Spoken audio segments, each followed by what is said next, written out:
The Muqaddimah. By Abdurrahman bin Muhammad Khaldun.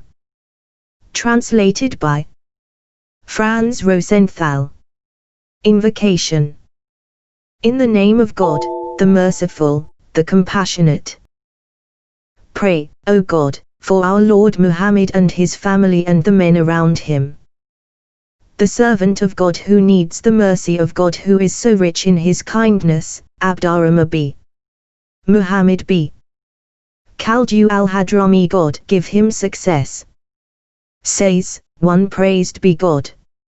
He is powerful and mighty. In his hand, he holds royal authority and kingship, to his other most beautiful names and attributes. His knowledge is such that nothing, be it revealed in secret whispering or, even, left unsaid, remains strange to him. His power is such that nothing in heaven and upon earth is too much for him or escapes him. He created us from the earth as living, breathing creatures. He made us to settle on it as races and nations. From it, he provided sustenance and provisions for us. The wombs of our mothers and houses are our abode. Sustenance and food keep us alive. Time wears us out. Our life's final terms, the dates of which have been fixed for us in the book of destiny, claim us. But he lasts and persists. He is the living one who does not die. Prayer and blessings upon our Lord and Master, Muhammad, the Arab prophet, whom Torah and Gospel have mentioned and described, 5 Him for whose birth the world that is was, already, in labor before Sundays were following upon Saturdays in regular sequence and before Saturn and Behemoth had become separated, 6 Him to whose truthfulness pigeon and spider bore witness, 7. Prayer and blessings, also upon his family and the men around him who by being his companions, 8 and followers gained wide influence and fame, and who by supporting him found unity while their enemies were weakened through dispersion. Pray, O God, for him and them, for as long as Islam shall continue to enjoy its lucky fortune and the frayed rope of unbelief shall remain cut. Give manifold blessings to him and them. Foreword. History is a discipline widely cultivated among nations and races. It is eagerly sought after. The men in the street, the ordinary people, aspire to know it. Kings and leaders vie for it. Both the learned and the ignorant are able to understand it. For on the surface history is no more than information about political events, dynasties, and occurrences of the remote past, elegantly presented and spiced with proverbs. It serves to entertain large, crowded gatherings and brings to us an understanding of human affairs. It shows how changing conditions affected human affairs, how certain dynasties came to occupy an ever wider space in the world, and how they settled the earth until they heard the call and their time was up. The inner meaning of history, on the other hand, involves speculation and an attempt to get at the truth, subtle explanation of the causes and origins of existing things, and deep knowledge of the how and why of events. History, therefore, is firmly rooted in philosophy. It deserves to be accounted a branch of philosophy. 9. The outstanding Muslim historians made exhaustive collections of historical events and wrote them down in book form. But, then, persons who had no right to occupy themselves with history introduced into those books untrue gossip which they had thought up or freely invented, as well as false, discredited reports which they had made up or embellished. Many of their successors followed in their steps and passed that information on to us as they had heard it. They did not look for, or pay any attention to, the causes of events and conditions, nor did they eliminate or reject nonsensical stories. Little effort is being made to get at the truth. The critical eye, as a rule, is not sharp. Errors and unfounded assumptions are closely allied and familiar elements in historical information. Blind trust in tradition is an inherited trait in human beings. Occupation with the scholarly disciplines on the part of those who have no right is widespread. But the pasture of stupidity is unwholesome for mankind. No one can stand up against the authority of truth, and the evil of falsehood is to be fought with enlightening speculation. The reporter merely dictates and passes on the material. It takes critical insight to sort out the hidden truth. It takes knowledge to lay truth bare and polish it so that critical insight may be applied to it. Many systematic historical works have been composed, and the history of nations and dynasties in the world has been compiled and written down.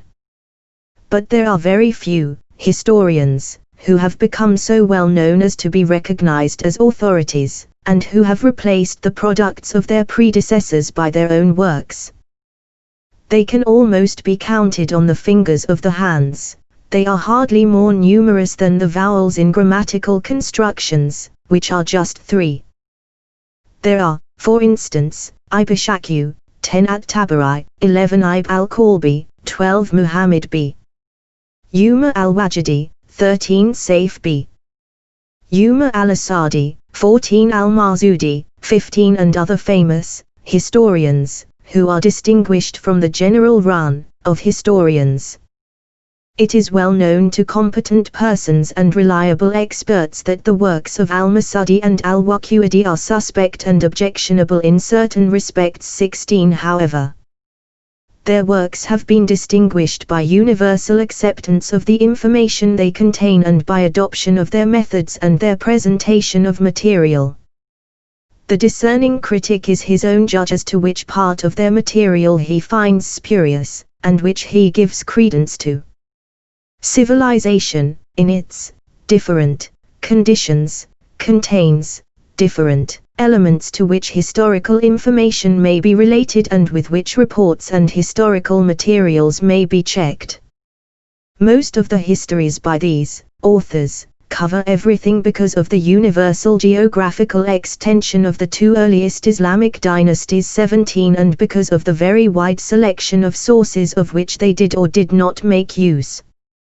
Some of these authors, such as al-Marzudi and historians of his type, gave an exhaustive history of the pre-Islamic dynasties and nations and of other pre-Islamic affairs in general. Some later historians, on the other hand, showed a tendency toward greater restriction, hesitating to be so general and comprehensive. They brought together the happenings of their own period and gave exhaustive historical information about their own part of the world. They restricted themselves to the history of their own dynasties and cities. This was done by Ibn Hayya, the historian of Spain, and the Spanish Umayyads, 18, and by Ibn Araqiq, the historian of Ifriqiya and the dynasty in Karayu, al-Qayrawiyya, 19. The later historians were all tradition-bound and dull of nature and intelligence, or, at any rate, did not try not to be dull. They merely copied 20 the older historians, and followed their example. They disregarded the changes in conditions and in the customs of nations and races that the passing of time had brought about. Thus, they presented historical information about dynasties and stories of events from the early period as mere forms without substance, blades without scabbards, as knowledge that must be considered ignorance, because it is not known what of it is extraneous and what is genuine. Their information concerns happenings the origins of which are not known.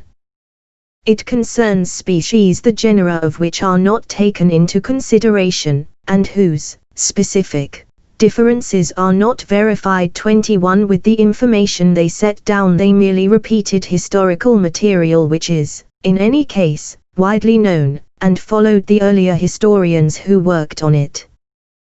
They neglected the importance of change over the generations in their treatment of the historical material, because they had no one who could interpret it for them. Their works, therefore, give no explanation for it. When they then turn to the description of a particular dynasty, they report the historical information about it, mechanically, and take care to preserve it as it had been passed on down to them, be it imaginary or true. They do not turn to the beginning of the dynasty. Nor do they tell why it unfurled its banner and was able to give prominence to its emblem, or what caused it to come to a stop when it had reached its term. The student, thus, has still to search for the beginnings of conditions and for the principles of organization of the various dynasties. He must, himself, investigate why the various dynasties brought pressures to bear upon each other and why they succeeded each other. He must search for a convincing explanation of the elements that made for mutual separation or contact among the dynasties. All this will be dealt with in the introduction to this work. Other historians, then, came with too brief a presentation of history. They went to the extreme of being satisfied with the names of kings, without any genealogical or historical information, and with only a numerical indication of the length of reigns 22. This was done by Ibrashq in the Miser al-Amal, 23, and by those lost sheep who followed his method. No credence can be given to what they say. They are not considered trustworthy, nor is their material considered worthy of transmission, for they caused useful material to be lost and damaged the methods and customs acknowledged, as sound and practical, by historians. When I had read the works of others and probed into the recesses of yesterday and today, I shook myself out of that drowsy complacency and sleepiness. Although not much of a writer, 24, I exhibited my own literary ability as well as I could, and, thus, composed a book on history. In this book, I lifted the veil from conditions as they arise in the various generations. I arranged it in an orderly way in chapters dealing with historical facts and reflections. In it I showed how and why dynasties and civilization originate. I based the work on the history of the two races that constitute the population of the Maghreb at this time and people its various regions and cities, and on that of their ruling houses, both long and short-lived, including the rulers and allies they had in the past. These two races are the Arabs and the Berbers. They are the two races known to have resided in the Maghreb for such a long time that one can hardly imagine they ever lived elsewhere, for its inhabitants know no other human races. I corrected the contents of the work carefully and presented it to the judgment of scholars and the elite. I followed an unusual method of arrangement and division into chapters. From the various possibilities, I chose a remarkable and original method. In the work, I commented on civilization, on urbanizatio, and on the essential characteristics of human social organization, in a way that explains to the reader how and why things are as they are, and shows him how the men who constituted a dynasty first came upon the historical scene. As a result, he will wash his hands of any blind trust in tradition. He will become aware of the conditions of periods and races that were before his time and that will be after it. I divided the work into an introduction and 3 books.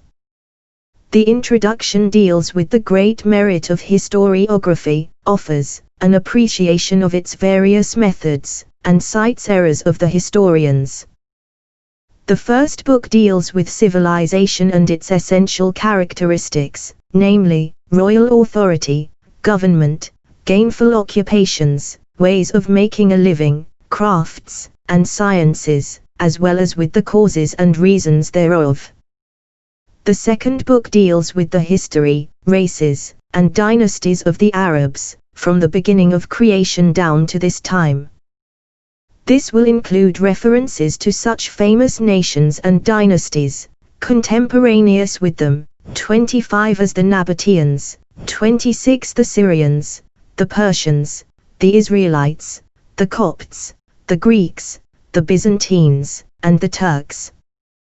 The third book deals with the history of the Berbers and of the Zata who are part of them, with their origins and races, and, in particular, with the royal authority and dynasties in the Maghreb. Later on, there was my trip to the East, in order to find out about the manifold illumination it offers and to fulfill the religious duty and custom of circumambulating the Kaaba and visiting Medina, as well as to study the systematic works and tomes on Eastern history. As a result, I was able to fill the gaps in my historical information about the non-Arab, Persian, rulers of those lands, and about the Turkish dynasties in the regions over which they ruled. I added this information to what I had written here, before in this connection. I inserted it into the treatment of the nations of the various districts and rulers of the various cities and regions that were contemporary with those, Persian and Turkish, races. In this connection I was brief and concise and preferred the easy goal to the difficult one. I proceeded from general genealogical tables 27 to detailed historical information. Thus, this work contains an exhaustive history of the world. It forces stubborn stray wisdom to return to the fold. It gives causes and reasons for happenings in the various dynasties. It turns out to be a vessel for philosophy, a receptacle for historical knowledge. The work contains the history of the Arabs and the Berbers, both the sedentary groups and the nomads. It also contains references to the great dynasties that were contemporary with them, and, moreover, clearly indicates memorable lessons to be learned from early conditions and from subsequent history. Therefore, I called the work Book of Lessons and Archive of Early and Subsequent History, dealing with the political events concerning the Arabs, non-Arabs, and Berbers, and the supreme rulers who were contemporary with them. 28. I omitted nothing concerning the origin of races and dynasties, concerning the syncretism of the earliest nations, concerning the reasons for change and variation in past periods and within religious groups, concerning dynasties and religious groups, towns and hamlets, strength and humiliation, large numbers and small numbers, sciences and crafts, gains and losses, changing general conditions, nomadic and sedentary life, actual events and future events, all things expected to occur in civilization. I treated everything comprehensively and exhaustively and explained the arguments for and causes of its existence. As a result, this book has become unique, as it contains unusual knowledge and familiar if hidden wisdom. Still, after all has been said, I am conscious of imperfection when I look at the scholars of past and contemporary times. 29. I confess my inability to penetrate so difficult a subject. I wish that men of scholarly competence and wide knowledge would look at the book with a critical, rather than a complacent eye, and silently correct and overlook the mistakes they come upon. The capital of knowledge that an individual scholar has to offer is small. Admission of one's shortcomings saves from censure. Kindness from colleagues is hoped for. It is God whom I ask to make our deeds acceptable in His sight. He suffices me. He is a good protector. 30. Introduction. The excellence of historiography.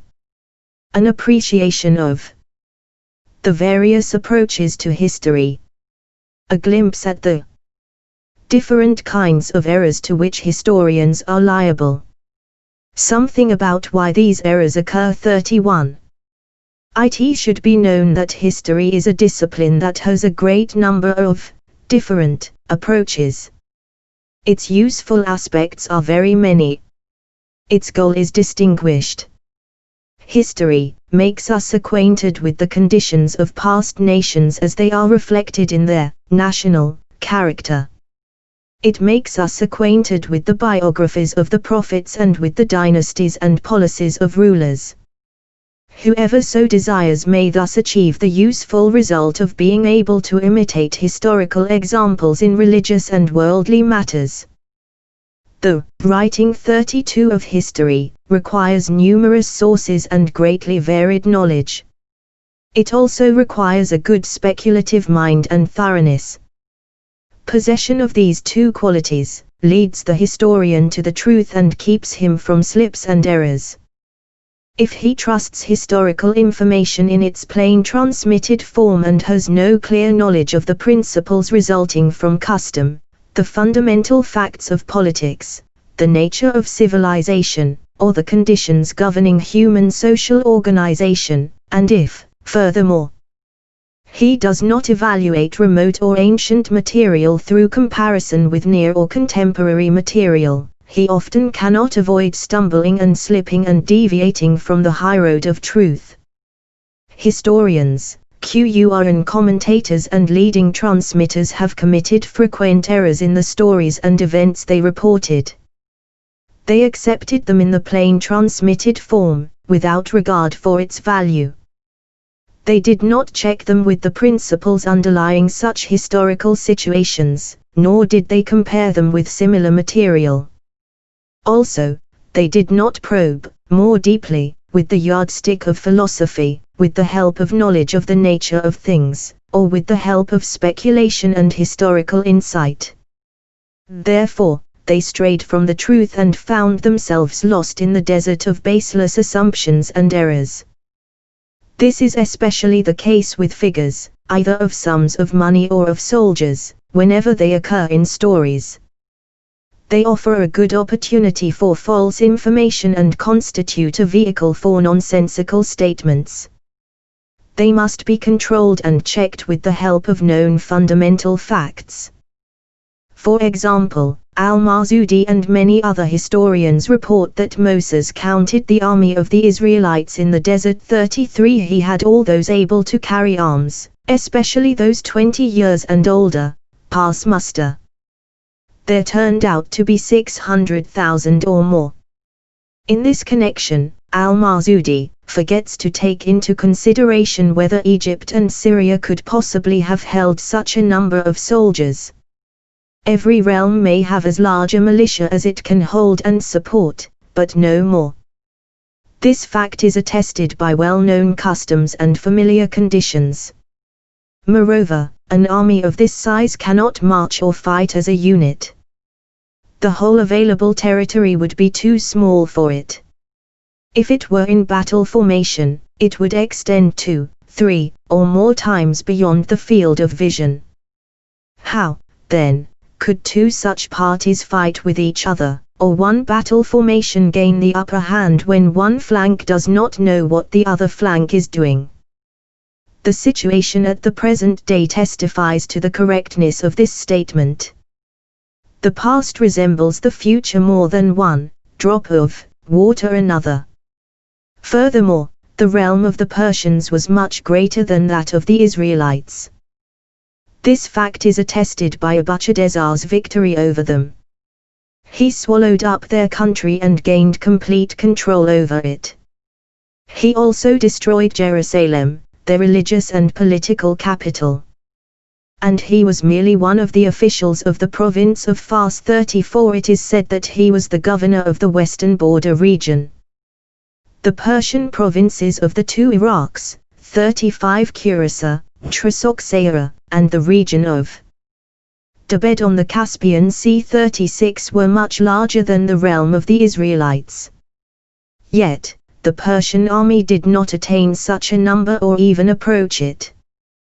The greatest concentration of Persian troops, at Al-Qadisiyah, amounted to 120,000 men, all of whom had their retainers. This is according to Saif 37, who said that with their retainers they amounted to over 200,000 persons. According to Ayashar and Az-Turi 38, the troop concentration with which Rustam advanced against Sa'di at Al-Qadisiyah amounted to only 60,000 men, all of whom had their retainers. Then, if the Israelites had really amounted to such a number, the extent of the area under their rule would have been larger, for the size of administrative units and provinces under a particular dynasty is in direct proportion to the size of its militia and the groups that support the dynasty.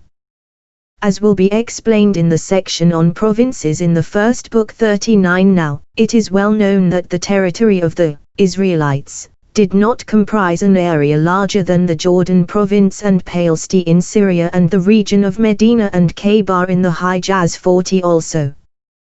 There were only 3 generations 41 between Moses and Israel, according to the best informed scholars. Moses was the son of Amram, the son of Kohath, Quahat or Quahit, the son of Levi, Alwi, 42 the son of Jacob who is Israel Allah. This is Moses' genealogy in the Torah 43. The length of time between Israel and Moses was indicated by Al-Mazudi when he said, Israel entered Egypt with his children, the tribes, and their children, when they came to Joseph numbering 70 souls. The length of their stay in Egypt until they left with Moses for the desert was 220 years. During those years, the kings of the Copts, the pharaohs, passed them on, as their subjects, one to the other.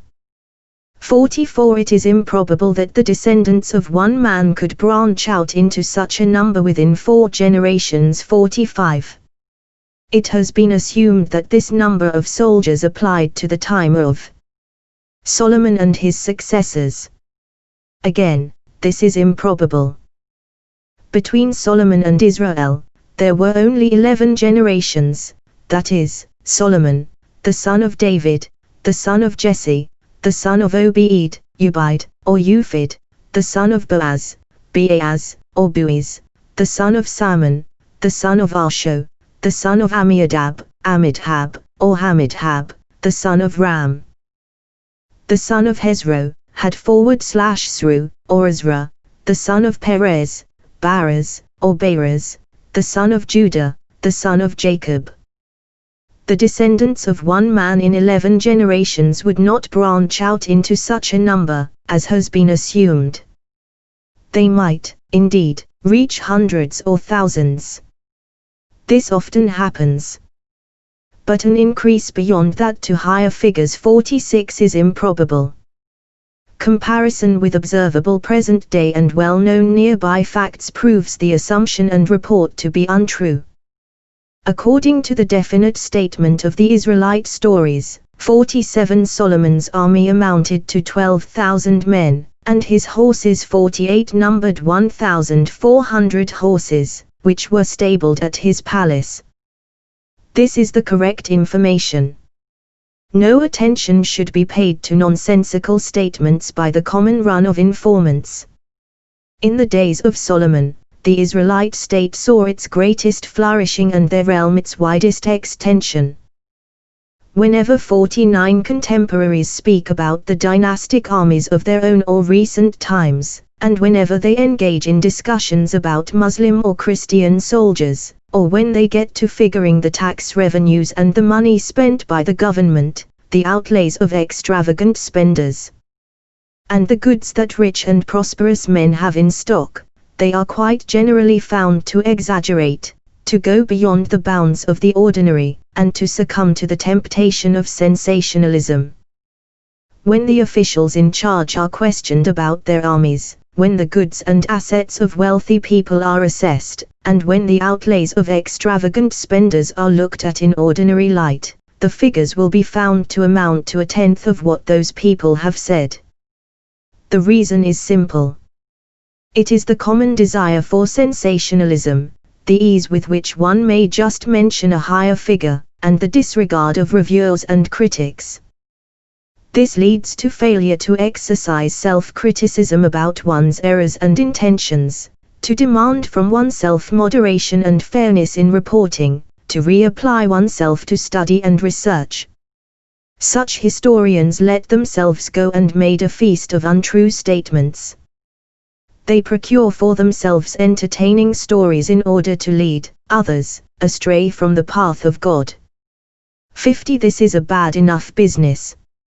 It 51 may be said that the increase of descendants to such a number would be prevented under ordinary conditions which, however, do not apply to the Israelites.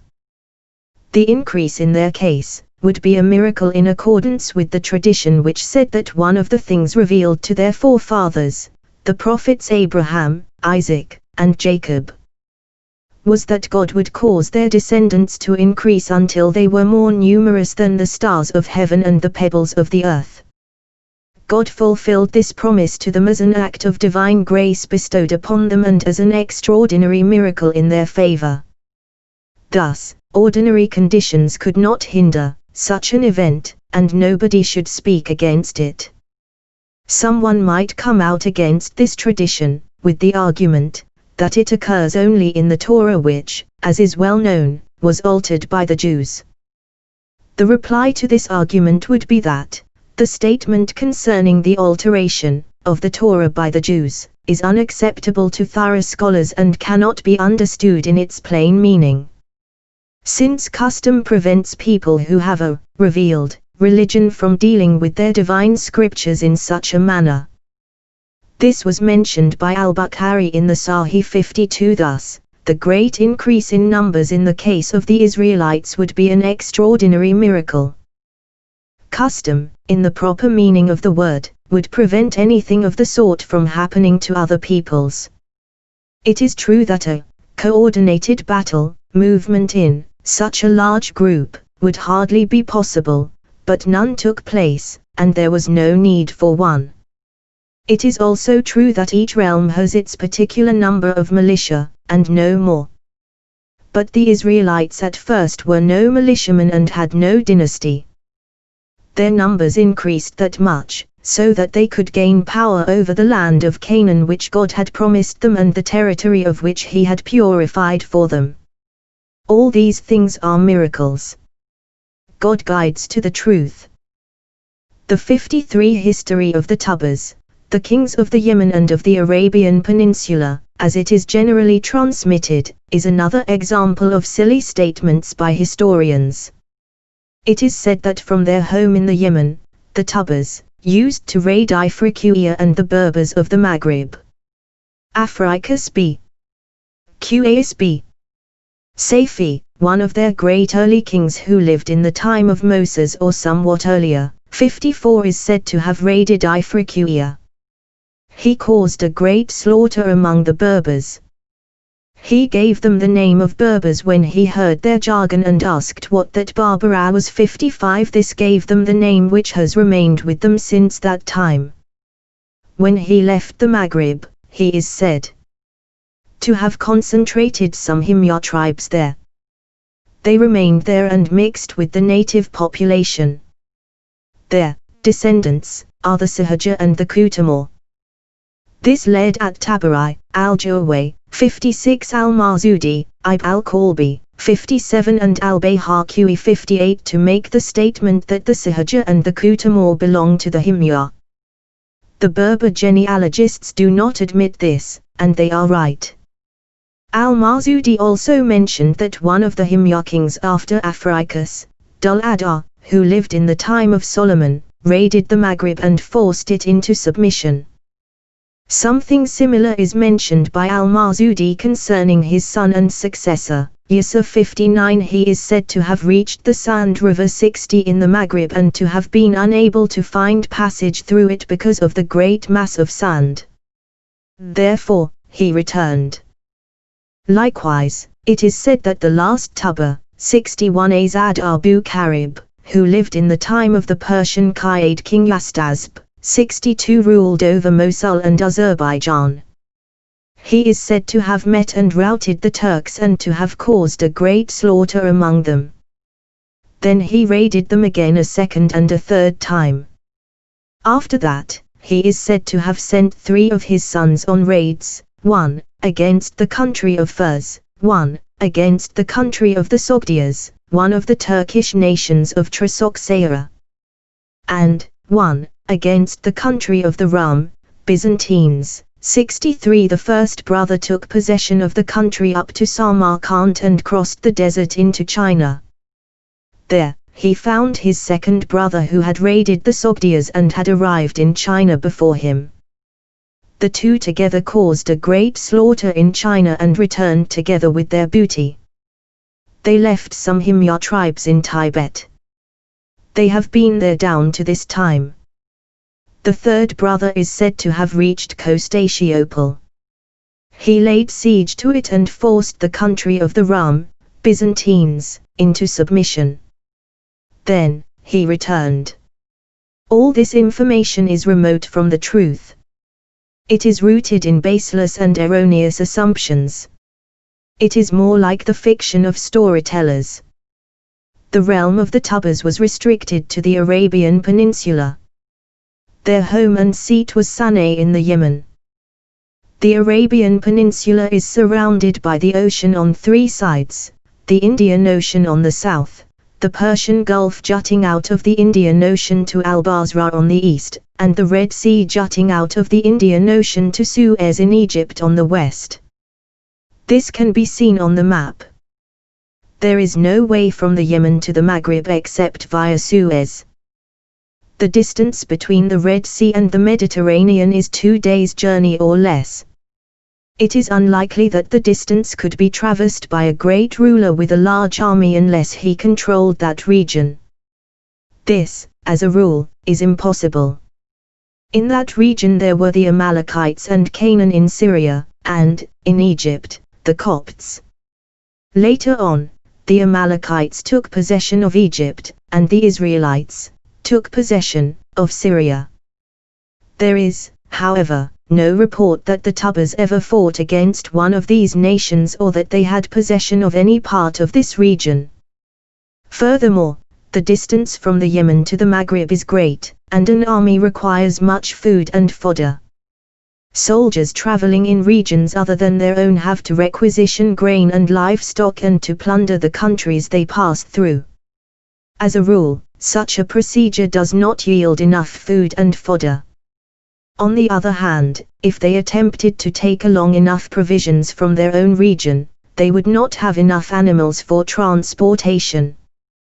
So, their whole line of march necessarily takes them through regions they must take possession of and force into submission in order to obtain provisions from them.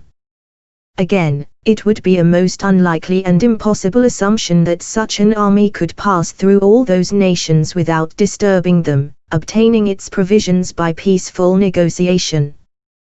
This shows that all such information, about Tuba expeditions to the Maghreb, is silly or fictitious.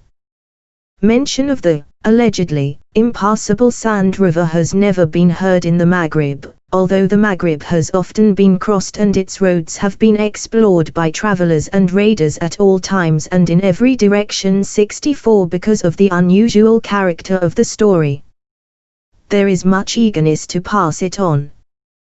With regard to the alleged raid of the Tubas against the countries of the East and the land of the Turks, it must be admitted that the line of march in this case is wider than the narrow passage at Suez.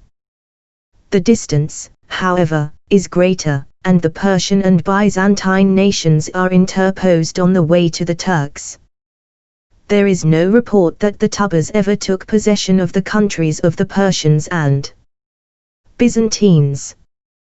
They merely fought the Persians on the borders of the Iraq and of the Arab countries between Al-Bahra and Al-Hira, which were border regions common to both nations. 65 These wars took place between the Tubad al-Adar and the Qaid king Kaigoras, and again between the Tuba al-Azfar 66 Abu Karib and the Qaid Yastazb, Bishtasp.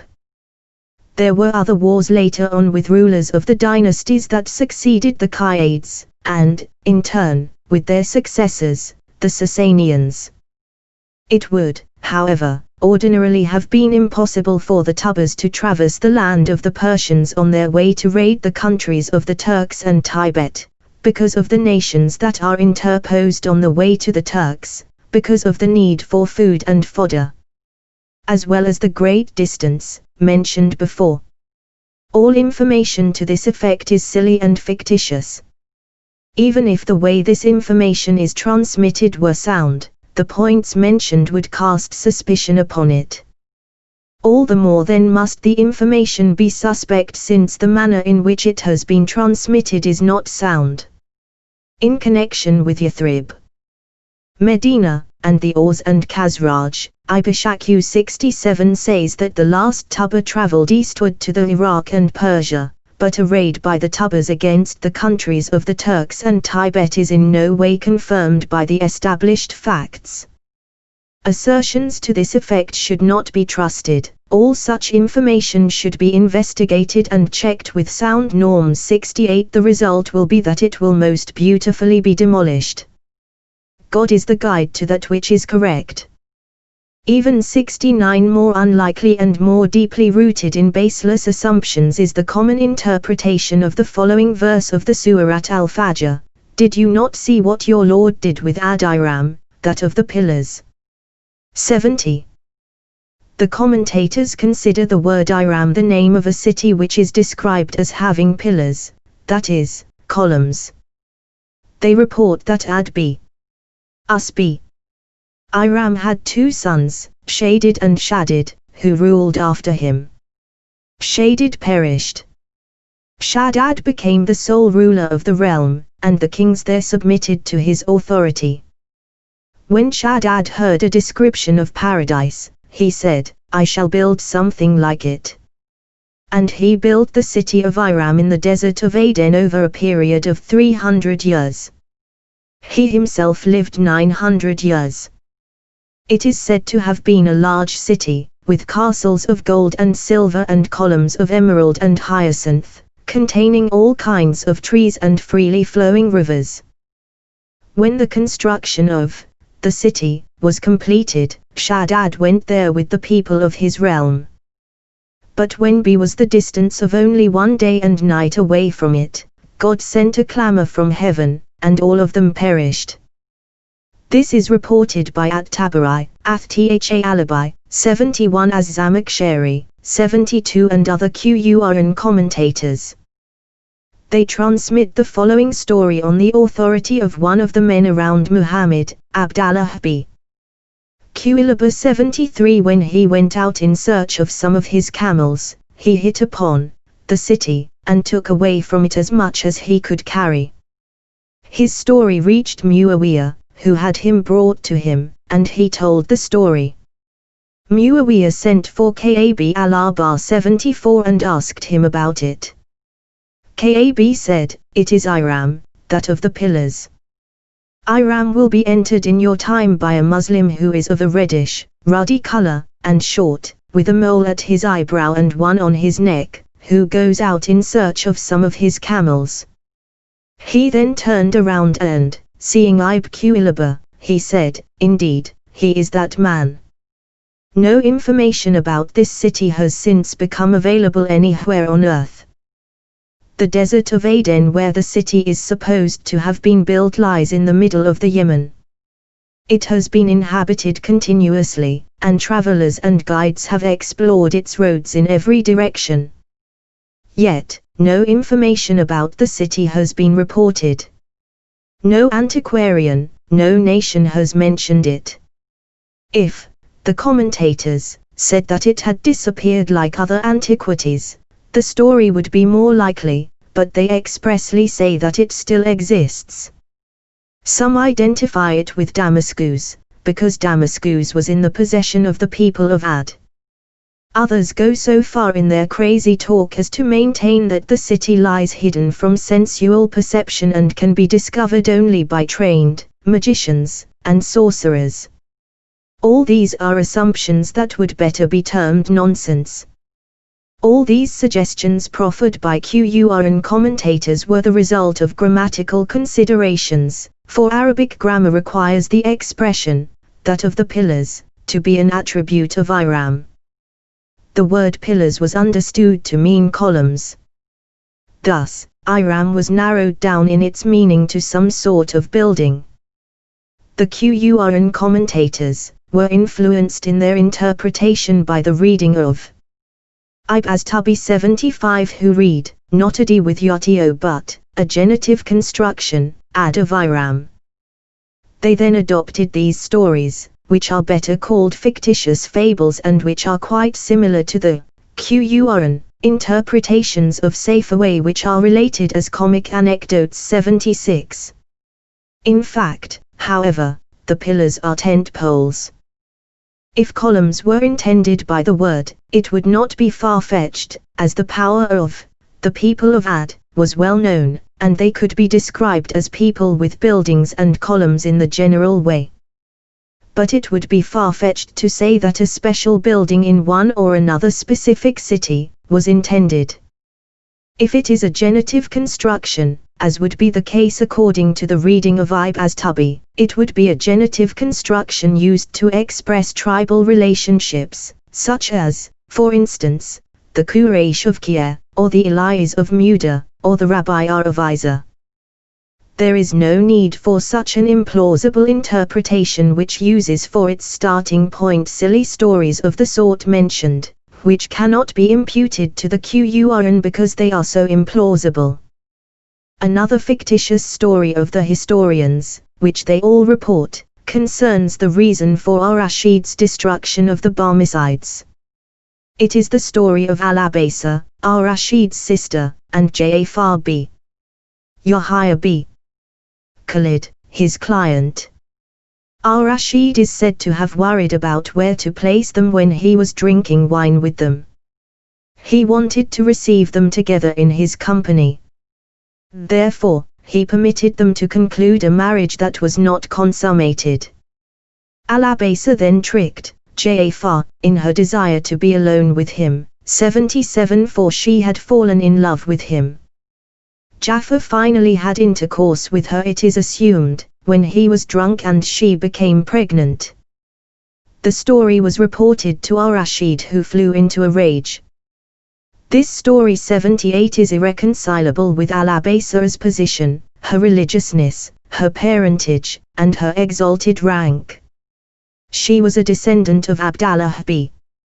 Abbas and separated from him by only 4 generations, and they were the most distinguished and greatest men in Islam after him. Al-Abaisa was the daughter of Muhammad al-Mawdi, the son of Abu Ja'far Abdallah al-Masli, the son of Muhammad as-Sajjad, the son of the father of the Caliphs Ali. Ali was the son of Abdallah, the interpreter of the Qur'an, the son of the Prophet's uncle, Al-Abbas. Al-Abaisa was the daughter of a caliph and the sister of a caliph. She was born to royal power, into the prophetical succession, the caliphate, and descended from the men around Muhammad Ariel, his uncles.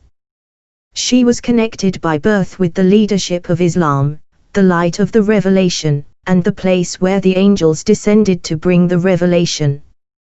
She was close in time to the desert attitude of true Arabaism, to that simple state of Islam still far from the habits of luxury and lush pastures of sin.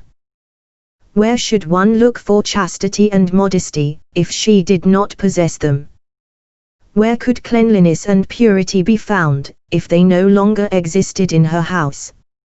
How could she link her pedigree with that of Ja'far b. Yahya and stain her Arab nobility with a Persian client? His Persian ancestor had been acquired as a slave, or taken as a client, by one of her ancestors, an uncle of the Prophet and noble Qurayshite. And all Ja'far did was that he, together with his father, was dragged along by the growing fame of the Abbasid dynasty, and thus prepared for and elevated to a position of nobility. And how could it be that al-Rashid, with his high-mindedness and great pride, would permit himself to become related by marriage to Persian clients? If a critical person looks at this story in all fairness and compares al-Abaisa with the daughter of a great ruler of his own time, he must find it disgusting and unbelievable that she could have done such a thing with one of the clients of her dynasty and while her family was in power. He would insist that the story be considered untrue. And who could compare with al-Abaisa and al-Rashid in dignity? The reason for the destruction of the Barmecides was their attempt to gain control over the dynasty and their retention of the tax revenues. This went so far that when al-Rashid wanted even a little money, he could not get it. They took his affairs out of his hands and shared with him in his authority. He had no say with them in the affairs of his realm. Their influence grew, and their fame spread. They filled the positions and ranks of the government with their own children and creatures who became high officials, and thus barred all others from the positions of wazir, secretary, army commander, doorkeeper, hajb, and from the military and civilian administration. It is said that in the palace of al-Rashid, there were 25 high officials, both military and civilian, all children of Yahya b. Khalid. There, they crowded the people of the dynasty and pushed them out by force. They could do that because of the position of their father, Yahya, mentor to Haru both as crown prince and as caliph. Haru practically grew up in his lap and got all his education from him. Haru let him handle his affairs and used to call him father. As a result, the Barmecides, and not the government, wielded all the influence. 78. Their presumption grew. Their position became more and more influential. They became the center of attention. All obeyed them. All hopes were addressed to them. From the farthest borders, presents and gifts of rulers and emirs were sent to them. The tax money found its way into their treasury, to serve as an introduction to them and to procure their favor. They gave gifts to and bestowed favors upon the men of the Alid, Shia 79 and upon important relatives of the Prophet. They gave the poor from the noble families, related to the Prophet, something to earn. They freed the captives. Thus, they were given praise as was not given to their caliph. They showered privileges and gifts upon those who came to ask favors from them. They gained control over villages and estates in the open country and, near, the main cities in every province. Eventually, the Barmecides irritated the inner circle. They caused resentment among the elite and aroused the displeasure of high officials. Jealousy and envy of all sorts began to show themselves, and the scorpions of intrigue crept into their soft beds in the government. The Qutayba family, Ja'far's maternal uncles, led the intrigues against them. Feelings for blood ties and relationship could not move or sway them, the Qutayba family, from the envy which was so heavy on their hearts. This joined with their master's incipient jealousy, with his dislike of restrictions and of being treated with high-handedness, and with his latent resentment aroused by small acts of presumptuousness on the part of the Barmecides. When they continued to flourish as they did, they were led to gross insubordination, as is shown, for instance, by their action in the case of Yahya b. Abdallah b. Hassan b. al-Hassan b. al-b. Abi Talib, the brother of the pure soul, Nafs az-Zakiyah, Muhammad al-Mawdi, who had revolted against al-Mas'ati. This Yahya had been brought back by al-Fadl b. Yahya from the country of the Dalam under a safe conduct of al-Rashid written in his own hand. According to at-Tabari, 81, al-Fadl had paid out 1,000,000 dirhams in this matter. Al-Rashid handed Yahya over to Ja'far to keep him imprisoned in his house and under his eyes. He held him for a while but, prompted by presumption, Ja'far freed Yahya by his own decision, out of respect for the blood of the Prophet's family as he thought, and in order to show his presumption against the government. When the matter was reported to al-Rashid, he asked Ja'far about Yahya. Ja'far understood and said that he had let him go. Al-Rashid outwardly indicated approval and kept his grudge to himself. Thus, Ja'far himself paved the way for his own and his family's undoing, which ended with the collapse of their exalted position, with the heavens falling in upon them and the earth sinking with them and their house. Their days of glory became a thing of the past, an example to later generations. Close examination of their story, scrutinizing the ways of government and their own conduct, discloses that all this was natural and is easily explained. Looking at Ibn Abdrabab's report 82 on al-Rashid's conversation with his great-granduncle Durd b. Ali concerning the destruction of the Barmecides as well as al-Asma'i's evening causeries with al-Rashid and al-Fadl b. Yahya, as mentioned in the chapter on poets in the Ibn 83, one understands that it was only jealousy and struggle for control on the part of the Caliph and his subordinates that killed them. Another factor was the verses that enemies of the Barmecides among the inner circle surreptitiously gave the singers to recite, in the intention that the Caliph should hear them and his stored-up animosity against them be aroused. These are the verses. Would that Hind could fulfill her promise to us and deliver us from our predicament, and for once act on her own. The impotent person is he who never acts on his own. 84. When al-Rashid heard these verses, he exclaimed, "Indeed, I am just such an impotent person." By this and similar methods, the enemies of the Barmecides eventually succeeded in arousing al-Rashid's latent jealousy and in bringing his terrible vengeance upon them. God is our refuge from men's desire for power and from misfortune. The stupid story of al-Rashid's wine-bibbing and his getting drunk in the company of boon companions is really abominable. It does not in the least agree with al-Rashid's attitude toward the fulfillment of the requirements of religion and justice incumbent upon caliphs.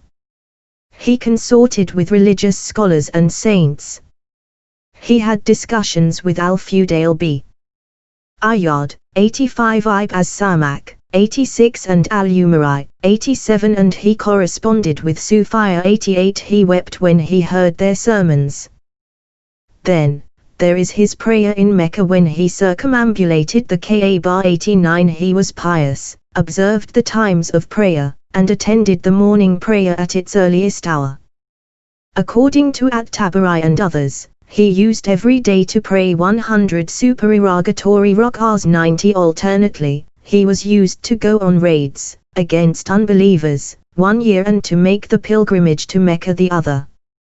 He rebuked his jester, Baby Maryam, who made an unseemly remark to him during prayer. When Baby Maryam heard al-Rashid recite, "How is it that I should not worship him who created me?"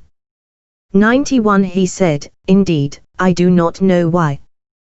Al-Rashid could not suppress a laugh, but then he turned to him angrily and said, "O Baby Maryam, jokes, even during the prayer.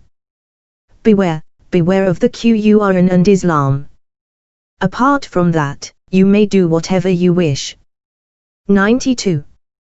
Furthermore, al-Rashid possessed a good deal of learning and simplicity, because his epoch was close to that of his forebears who had those qualities. The time between him and his grandfather, Abu Ja'far al-Mansur, was not a long one. He was a young lad when Abu Ja'far died. Abu Ja'far possessed a good deal of learning and religion before he became caliph and kept them afterwards. It was he who advised Malik to write the Muwatta, saying, "O Abu Abdallah, no one remains on earth more learned than I and you. Now, I am too much occupied with the caliphate. Therefore, you should write a book for the people which will be useful for them. In it you should avoid the laxity of Ibn Abbas and the severity of Ibn Umar." 93. And present, what it clearly to the people. Malik commented, "On that occasion, al-Mansur indeed taught me to be an author." 94. Al-Mansur's son, al-Mawdi, al-Rashid's father, experienced the austerity of al-Mansur, who would not make use of the public treasury to provide new clothes for his family. One day, al-Mawdi came to him when he was in his office discussing with the tailors the patching of his family's worn garments. Al-Mawdi did not like that and said, "O Commander of the Faithful, this year I shall pay for the clothes of the members of the family from my own income." Al-Mansur's reply was, do that. He did not prevent him from paying himself but would not permit any public Muslim money to be spent for it. Al-Rashid was very close in time to that caliph and to his forebears 95. He was reared under the influence of such and similar conduct in his own family, so that it became his own nature. How could such a man have been a wine-bibber and have drunk wine openly? It is well known that noble pre-Islamic Arabs avoided wine. The vine was not one of the plants cultivated by them. Most of them considered it reprehensible to drink wine. Al-Rashid and his forebears were very successful in avoiding anything reprehensible in their religious or worldly affairs and in making all praiseworthy actions and qualities of perfection, as well as the aspirations of the Arabs, their own nature.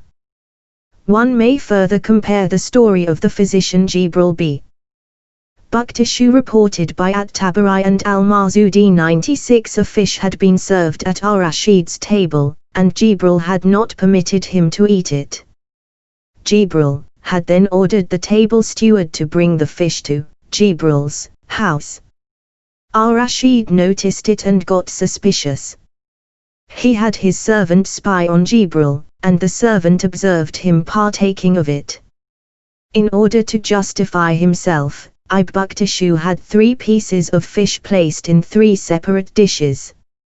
He mixed the first piece with meat that had been prepared with different kinds of spices, vegetables, hot sauces, and sweets. He poured iced water over the second piece, and pure wine over the third. The first and second dishes, he said, were for the caliph to eat, no matter whether something was added by him, Buktashu, to the fish or not. The third dish, he said, was for himself to eat. He gave the 3 dishes to the table steward. When Al-Rashid woke up and had Buktashu called in to reprimand him, the latter had the 3 dishes brought. The one with wine had become a soup with small pieces of fish, but the 2 other dishes had spoiled, and smelled differently. This was sufficient justification of Buktashu's action, in eating a dish of fish that he had prevented the caliph from eating. It is clear from this story that Al-Rashid's avoidance of wine was a fact well known to his inner circle and to those who dined with him. It is a well-established fact that Al-Rashid had consented to keep Abu Uwais imprisoned until he repented and gave up his ways, because he had heard of the latter's excessive wine-bibbing. 97. Al-Rashid used to drink a date liquor, abide. According to the Iraqi legal school whose resposa, concerning the permissibility of that drink, are well known 98, but he cannot be suspected of having drunk pure wine. Silly reports to this effect cannot be credited.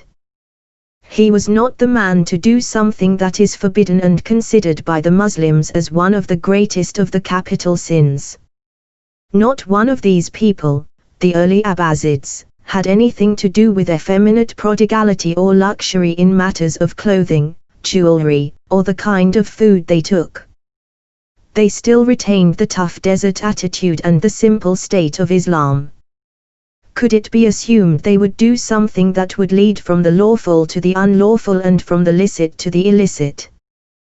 Historians such as At-Tabari, Al-Marzudi, and others are agreed that all the early Umayyad and Abbasid caliphs used to ride out with only light silver ornamentation on their belts, swords, bridles, and saddles, and that the first caliph to originate riding out in golden apparel was Al-Mutazbi. Al-Mutawakkil, the 8th caliph after Al-Rashid. 99. The same applied to their clothing. Could one, then, assume any differently with regard to what they drank? This will become still clearer when the nature of dynastic beginnings in desert life and modest circumstances is understood, as we shall explain it among the problems discussed in the first book, if God wills. 100. A parallel or similar story is that reported by all the historians about Yahya b. Aktham, the judge and friend of Al-Mamu. 101 He is said to have drunk wine together with Al-Mamu and to have gotten drunk one night. He lay buried among the sweet basil until he woke up. The following verses are recited in his name. O my Lord, Commander of all the people! He who gave me to drink was unjust in his judgment. I neglected the cupbearer, and he caused me to be, as you see me, deprived of intelligence and religion. The same applies to Ibn Aktham and Al-Mamu that applies to Al-Rashid. What they drank was a date liquor, abide, which in their opinion was not forbidden. There can be no question of drunkenness in connection with them. Your High's familiarity with Al-Mamu was friendship in Islam. It is an established fact that Your High slept in Al-Mamu's room. It has been reported, as an indication of Al-Mamu's excellence and affability, that one night he awoke, 102 got up, and felt around for the chamber pot. He was afraid to wake Your High Abi Aktham. It also is an established fact that the two used to pray together at the morning prayer. How does that accord with drinking wine together? Furthermore, Your High Abi Aktham was a transmitter of traditions. He was praised by Ibn Abul 103 and Judge Ismail 104. At Tirmidhi 105 published traditions on his authority. The hadith expert Al-Mizzi mentioned that Al-Bukhari transmitted traditions on Your High's authority in works other than the Jami, as Sahih 106. To vilify Your High is to vilify all of these scholars. Furthermore, licentious persons accuse Your High Abi Aktham of having had an inclination for young men. This is an affront to God and a malicious lie directed against religious scholars. These persons base themselves on storytellers' silly reports, which perhaps were an invention of Your High's enemies, for he was much envied because of his perfection and his friendship with the ruler. His position in scholarship and religion makes such a thing impossible. When Ibn Abul was told about these rumors concerning Your High, he exclaimed, for God's sake, who would say such a thing? He disapproved of it very strongly. When the talk about Your High was mentioned to Ismail, he exclaimed, Heaven forbid that the property, Adallah, 107 of such a man should cease to exist because of the lying accusations of envious talebearers.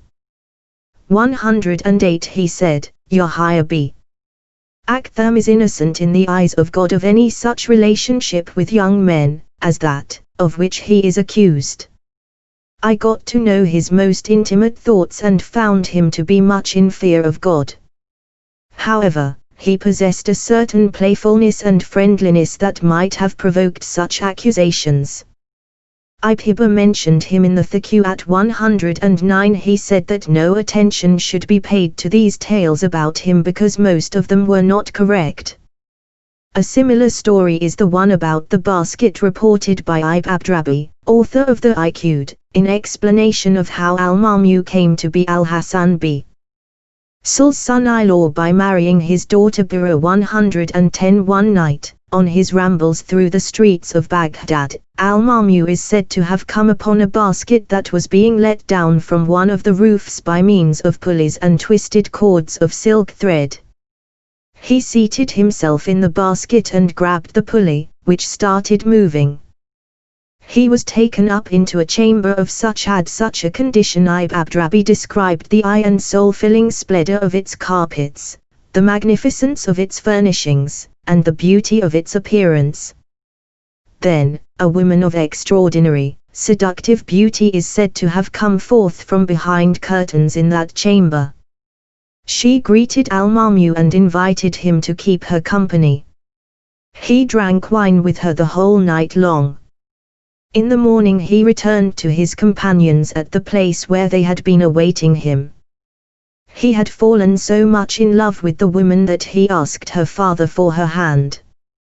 How does all this accord with Al-Mamu's well-known religion and learning, with his imitation of the way of life of his forefathers, the right-guided, Abbasid, caliphs, with his adoption of the way of life of those pillars of Islam, the first four caliphs, with his respect for the religious scholars, or his observance in his prayers and legal practice of the norms established by God.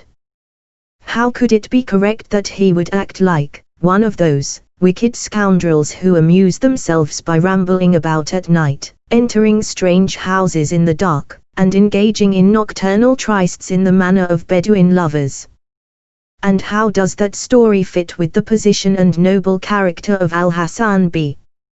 Sul's daughter, and with the firm morality and chastity that reigned in her father's house? There are many such stories. They are always cropping up in the works of the historians. The incentive for inventing and reporting them is a general inclination to forbidden pleasures and for smearing the reputation of others. People justify their own subservience to pleasure by citing men and women of the past, who allegedly did the same things they are doing. Therefore, they often appear very eager for such information and are alert to find it when they go through the pages of published works. If they would follow the example of the people of the past, in other respects and in the qualities of perfection that were theirs and for which they are well known, it would be better for them. 111 If they would know. 112. I once criticized a royal prince for being so eager to learn to sing and play the strings. I told him it was not a matter that should concern him and that it did not befit his position. He referred me to Ibrahim b. al-Mawdi 113, who was the leading musician and best singer in his time. I replied, for heaven's sake, why do you not rather follow the example of his father or his brother? Do you not see how that activity prevented Ibrahim from attaining their position? The prince, however, was deaf to my criticism and turned away. Further silly information which is accepted by many historians concerns the Ubaydid, Fatimids, the Shia caliphs in Al-Qarawiyya and Cairo 114. These historians deny their Alid origin and attack the genuineness of their descent from the Imam Ismail, the son of Ja'far as-Sadiq. They base themselves in this respect on stories that were made up in favor of the weak Abbasid caliphs by people who wanted to ingratiate themselves with them through accusations against their active opponents and who, therefore, liked to say all kinds of bad things about their enemies. We shall mention some such stories in our treatment of the history of the Ubaydid Fatimids. These historians do not care to consider the factual proofs and circumstantial evidence that require us to recognize that the contrary is true and that their claim is a lie and must be rejected. They all tell the same story about the Bagiliji of the Shia dynasty. Abu Abdallah al-Mutasib 115 went among the Kutamor urging acceptance of the family of Muhammad, the Alids. His activity became known. It was learned how much he cared for Ubaydullah al-Mawdi and his son, Abu Qasim. Therefore, these two feared for their lives and fled the east, the seat of the caliphate. They passed through Egypt and left Alexandria disguised as merchants. Isa an-Nashiri, the governor of Egypt and Alexandria, was informed of them. He sent cavalry troops in pursuit of them, but when their pursuers reached them, they did not recognize them because of their attire and disguise. They escaped into the Maghrib. Al-Muqaddimah 116 ordered the Aghlabid rulers of Ifriqiya in Al-Qarawiyya as well as the Midrarid rulers of Sijilmasa to search everywhere for them and to keep a sharp lookout for them. Ilyasah, the Midrarid lord of Sijilmasa, learned about their hiding place in his country and detained them, in order to please the Caliph. This was before the Shia victory over the Aghlabids in Al-Qarawiyya. Thereafter, as is well known, the Ubaydid Fatimid propaganda spread successfully throughout Ifriqiya and the Maghrib, and then, in turn, reached the Yemen, Alexandria and the rest of Egypt, Syria and the Hijaz. The Ubaidid Fatimids shared the realm of Islam equally with the Abbasids. They almost succeeded in penetrating the home country of the Abbasids and in taking their place as rulers. Their propaganda in Baghdad and the Iraq met with success through the Emir al-Baysasiri, one of the Dalim clients who had gained control of the Abbasid caliphs. This happened as the result of a quarrel between al-Baysasiri and the non-Arab emirs 117 for a whole year. The Ubaidid Fatimids were mentioned in the Friday prayer from the pulpits of Baghdad. The Abbasids were continually bothered by the Ubaidid Fatimid power and preponderance, and the Umayyad rulers beyond the sea, in Spain, expressed their annoyance with them and threatened war against them. How could all this have befallen a fraudulent claimant to the rulership, who was, moreover, considered a liar? 118. One should compare this account with the history of the Qurayshiyya 119. His genealogy was, in fact, fraudulent. How completely did his propaganda disintegrate and his followers disperse? Their viciousness and guile soon became apparent. They came to an evil end and tasted a bitter fate. If the Ubaidid Fatimids had been in the same situation, it would have become known, even had it taken some time. Whatever qualities of character a man may have, they will become known, even if he imagines they are concealed from the people. 120. The Ubaidid Fatimid dynasty lasted uninterruptedly for about 270 years. They held possession of the place where Abraham, had stood 121 and where he had prayed, the home of the Prophet and the place where he was buried, the place where the pilgrims stand and where the angels descended, to bring the revelation to Muhammad. Then, their rule came to an end. During all that time, their partisans showed them the greatest devotion and love and firmly believed in their descent from the Imam Ismail, the son of Ja'far as-Sadiq. Even after the dynasty had gone and its influence had disappeared, people still came forward to press the claims of the sect. They proclaimed the names of young children, descendants of the Ubaidid Fatimids, whom they believed entitled to the caliphate. They went so far as to consider them as having actually been appointed to the succession by preceding imams. Had there been doubts about their pedigree, their followers would not have undergone the dangers involved in supporting them.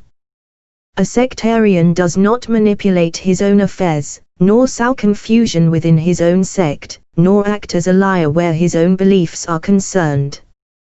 It is strange that Judge Abu Bakr al-Baqi 122, the great speculative theologian, was inclined to credit this unacceptable view, as to the spuriousness of the Ubaidid Fatimid genealogy, and upheld this weak opinion. If the reason for his attitude was the heretical and extremist Shi'ism of the Ubaidid Fatimids, it would not be valid, for his denial of their Alid descent does not invalidate 123, the objectionable character of their sectarian beliefs. Nor would establishment of their Alid descent be of any help to them before God in the question of their unbelief. God said to Noah concerning his sons, "He does not belong to your family. It is an improper action. So do not ask me regarding that of which you have no knowledge." 124. Muhammad exhorted Fatima in these words, "O Fatima, act as you wish. I shall be of no help to you before God." 124. When a man comes to know a problem or to be certain about a matter, he must openly state his knowledge or his certainty. God speaks the truth. He leads men into the right way. 125. Those people, the Ubaidid Fatimids, were constantly on the move because of the suspicions various governments had concerning them. They were kept under observation by the tyrants, because their partisans were numerous and their propaganda had spread far and wide. Time after time they had to leave the places where they had settled. Their men, therefore, took refuge in hiding, and their identity was hardly known, as the poet says, "If you would ask the days what my name is, they would not know. And where I am, they would not know where I am." 126. This went so far that Muhammad, the son of the Imam Ismail, the ancestor of Ubaydullah al-Mawdi, was called the Concealed Imam. 127. His partisans called him by that name because they were agreed on the fact he was hiding out of fear of those who had them in their power. The partisans of the Abbasids made much use of this fact when they came out with their attack against the pedigree of the Ubaydid Fatimids. They tried to ingratiate themselves with the weak Abbasid caliphs by professing the erroneous opinion that the Alid descent of the Ubaydid Fatimids was spurious. It pleased the Abbasid clients and the emirs who were in charge of military operations against the enemies of the Abbasids. It helped them and the government to make up for their inability to resist and repel the Kutimur Berbers, the partisans and propagandists 128 of the Ubaydid Fatimids, who had taken Syria, Egypt, and the Hijaz away from the Abbasids. The judges in Baghdad eventually prepared an official statement denying the Alid origin of the Ubaydid Fatimids. 129. The statement was witnessed by a number of prominent men, among them the Sharif Aradi 130 and his brother al-Murtada. 131 and Ibn al-Bathoui 132. Among the religious scholars, who also witnessed the document, were Abu Hamid al-Asfari 133, al-Qudari 134, as-Samarri 135, Ibn al-Akfi 136, al-Abiwadi 137, the Shia jurist Abu Abdallah Hbi an-Nu'man 138, and other prominent Muslims in Baghdad. The event took place one memorable 139 day in the year 402, 1011, in the time of Al-Quwaydiyah. The testimony of these witnesses was based upon hearsay, on what people in Baghdad generally believed. Most of them were partisans of the Abbasids who attacked the Alid origin of the Ubaydid Fatimids. The historians reported the information as they had heard it. They handed it down to us just as they remembered it. However, the truth lies behind it. Al-Mu'tadid's 140 letter concerning Ubaydullah, addressed to the Aghlabid in Al-Quirawa and the Midrarid in Sijilmasa, testifies most truthfully to the correctness of the Alid origin of the Ubaydid Fatimids, and proves it most clearly. Al-Mu'tadid, as a very close relative, was better qualified than anyone else to speak about the genealogy of the Prophet's house. 141. Dynasty and government serve as the world's marketplace. 142. Attracting to it the products of scholarship and craftsmanship alike. Wayward wisdom and forgotten lore turn up there. In this market stories are told and items of historical information are delivered. Whatever is in demand on this market is in general demand everywhere else. Now, whenever the established dynasty avoids injustice, prejudice, weakness, and double-dealing, with determination keeping to the right path and never swerving from it, the wares on its market are as pure silver and fine gold. However, when it is influenced by selfish interests and rivalries, or swayed by vendors of tyranny and dishonesty, the wares of its marketplace become as dross and debased metals. The intelligent critic must judge for himself as he looks around, examining this, admiring that, and choosing this. A similar and even more improbable story is one privately discussed by those who attack the Alid descent of Idris b. Abdallah b. Hassan b. Al-Hassan b. al-b. Abi Talib, who became Imam after his father in Morocco 143. They hint at the punishable crime of adultery by insinuating that the unborn child left after the death of the elder Idris was in fact the child of Rashid, a client of the Idrisids. How stupid of these God-forsaken men! They should know that the elder Idris married into the Berber tribes and, from the time he came to the Maghrib until his death, was firmly rooted in desert life. In the desert, no such thing could remain a secret. There are no hiding places there where things can be done in secret. The neighbors, if they are women, can always see and, if they are men, always hear what their women are doing, because the houses are low and clustered together without space between them. Rashid was entrusted with the stewardship of all the women after the death of his master, upon the recommendation of friends and partisans of the Idrisids and subject to the supervision of them all. Furthermore, all Moroccan Berbers agreed to render the oath of allegiance to the younger Idris as his father's successor. They voluntarily agreed to obey him. They swore that they were willing to die for him, and they exposed themselves to mortal danger protecting him in his wars and raids. Had they told each other some such scandalous story or heard it from someone else, even a vengeful enemy or scandal-mongering rebel, some of them at least would have refused to do those things. No, this story originated with the Abbasid opponents of the Idrisids and with the Aghlabids, the Abbasid governors and officials in Ifriqiya. This happened in the following manner. When the elder Idris fled to the Maghrib after the Battle of Fakh, 144 Al-Adi sent orders to the Aghlabids to lie in wait and keep a sharp watch out for him. However, they did not catch him, and he escaped safely to the Maghrib. He consolidated his position, and his propaganda was successful.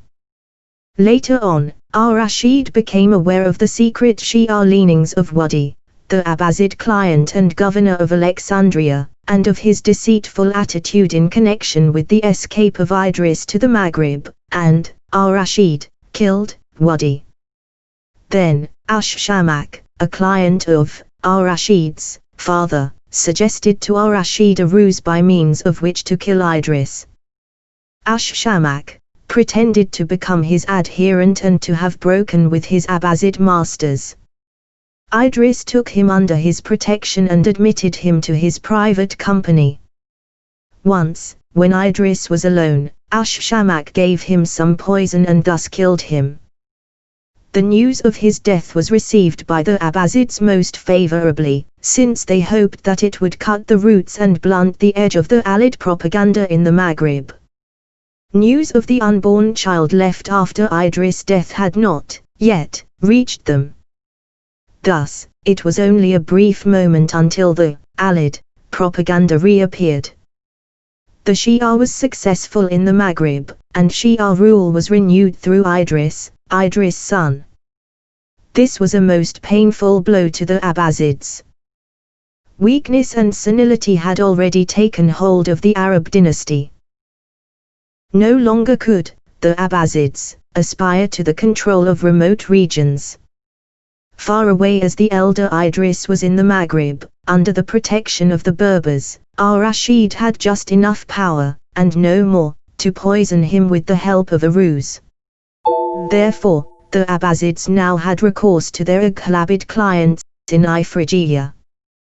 They asked them to heal the dangerous breach caused by the Idrisids, to take measures against the woe that threatened to befall the dynasty from that direction, and to uproot the Idrisids before they could spread. Al-Ma'mun and the succeeding caliphs wrote to the Aghlabids to this effect. However, the Aghlabids were also too weak to control the Berbers of Morocco, and might better have tried to embarrass their own rulers as the Idrisids embarrassed them, because the power of the caliphate had been usurped by non-Arab slaves, who diverted to their own purposes its entire control and authority. 145 over men, taxes, and functionaries. It was as the contemporary, Abbasid, poet described it. 146. A caliph in a cage. Between Wasif and Bugha he says what they tell him, like a parrot. The Aghlabid emirs, therefore, were afraid of possible intrigues and tried all kinds of excuses. Sometimes, they belittled the Maghrib and its inhabitants. At other times, they tried to arouse fear of the power of Idris and his descendants who had taken his place there. They wrote the Abbasids that he was crossing the borders of his territory. They included his coins among their gifts, presents, and tax collections, in order to show his growing influence and to spread terror about his increasing power, to magnify the dangers which would lie in attacking and fighting him, as they were being asked to do, and to threaten a change in allegiance if they were forced to that. Again, at other times, they attacked the descent of Idris with the aforementioned lie, in order to harm him. They did not care whether the accusation was true or not. The distance from Baghdad was great, and, weak-minded as the Abbasid children and their non-Arab slaves were, they took anybody's word and listened to anybody's noise. They went on in this manner until the Aghlabid rule came to an end. The nasty remark about the Idrisid genealogy then became known to the mob. Some slanderers listened eagerly to it, using it to harm the Idrisids when there were rivalries. Why do such God-forsaken men stray from the intentions of the religious law, which knows no difference between definite fact and mere guess? 146 Idris was born in his father's bed, and the child belongs to the bed. 147 It is a Muslim article of faith that the descendants of Muhammad are above any such thing as adultery. God removed every turpitude from them and cleansed them. Idris' bed is free of all uncleanliness and all turpitude. This is decided in the Qur'an 148. Whoever believes the contrary confesses his guilt and invites unbelief. I have refuted the accusation against Idris here at length, in order to forestall doubts and strike out against the envious. I heard the story with my own ears from a man who was hostile to the Idrisids, and attacked their descent with this lying invention. In his self-deception, he passed on the story on the authority of certain historians of the Maghrib who had turned their backs on Muhammad's descendants and were skeptical concerning their ancestors. But the situation of the Idrisids is above all that and not susceptible of such a taint.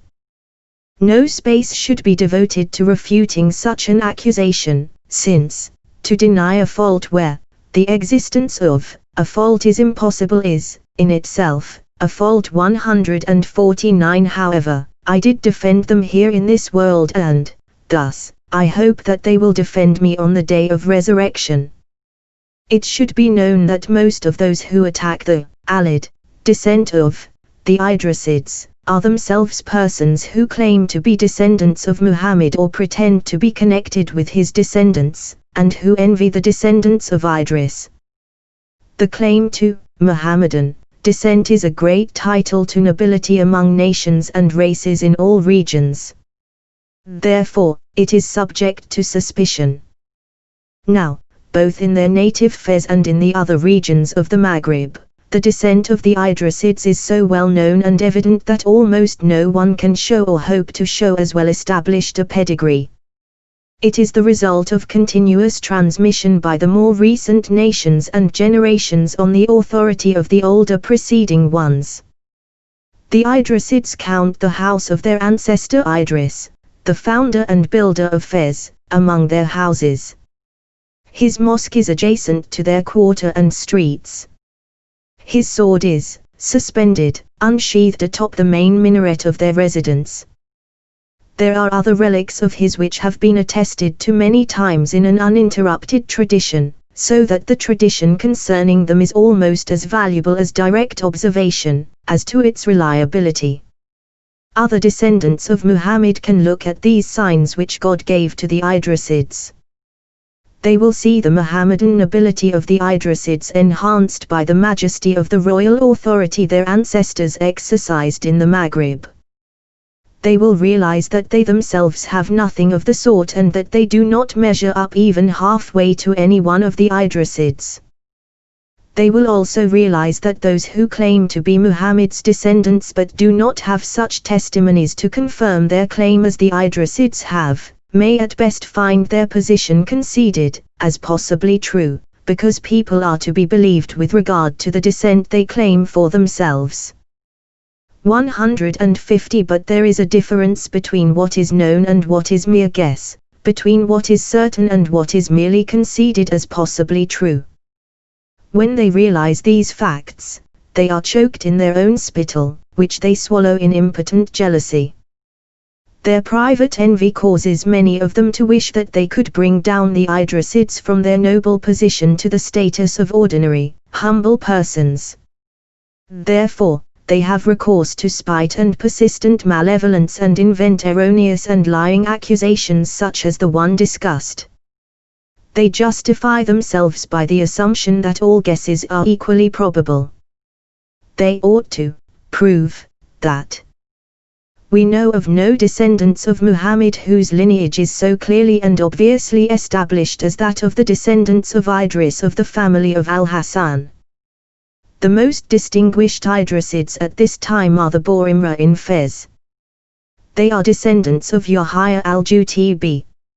Muhammad b. Yahya al-Adam b. al-Qasim b. Idris b. Idris. They are the chiefs of the Alids there. They live, at the present time, in the house of their ancestor Idris. They are the leading nobility of the entire Maghrib. We shall mention them in connection with the Idrisids, if God wills. 151 They are the descendants of Imra b. Muhammad b. Al-Hasan b. Yahya b. Abdallah b. Muhammad b. Al b. Muhammad b. Yahya b. Ibrahim b. Yahya al-Juti. The chief of their house at this time is Muhammad b. Muhammad b.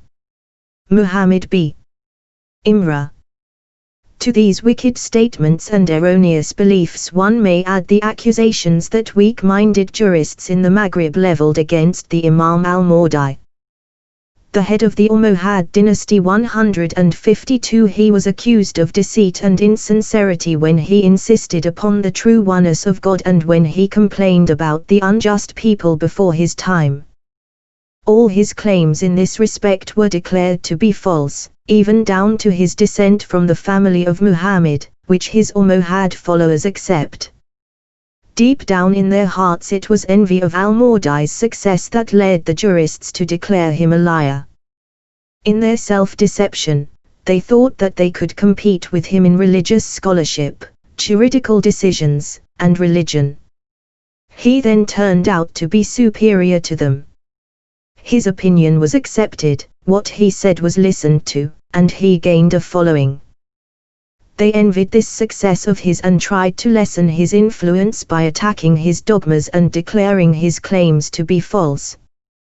Furthermore, they were used to receive from al-Mahdi's enemies, the Lamchua kings, the Umayyads, a respect and an honor they received from no one else, because of the simple religion of the Umayyads. Under the Lamchua dynasty, religious scholars held a position of respect and were appointed to the council, everybody according to his influence among his people in his respective village. The scholars, therefore, became partisans of the Umayyads, and enemies of their enemies. They tried to take revenge on al-Mahdi for his opposition to them, his censure of them, and his struggle against them. This was the result of their partisanship for the Lamchua and their bias in favor of the Lamchua dynasty. Al-Mawdi's position was different from theirs. He did not share their beliefs.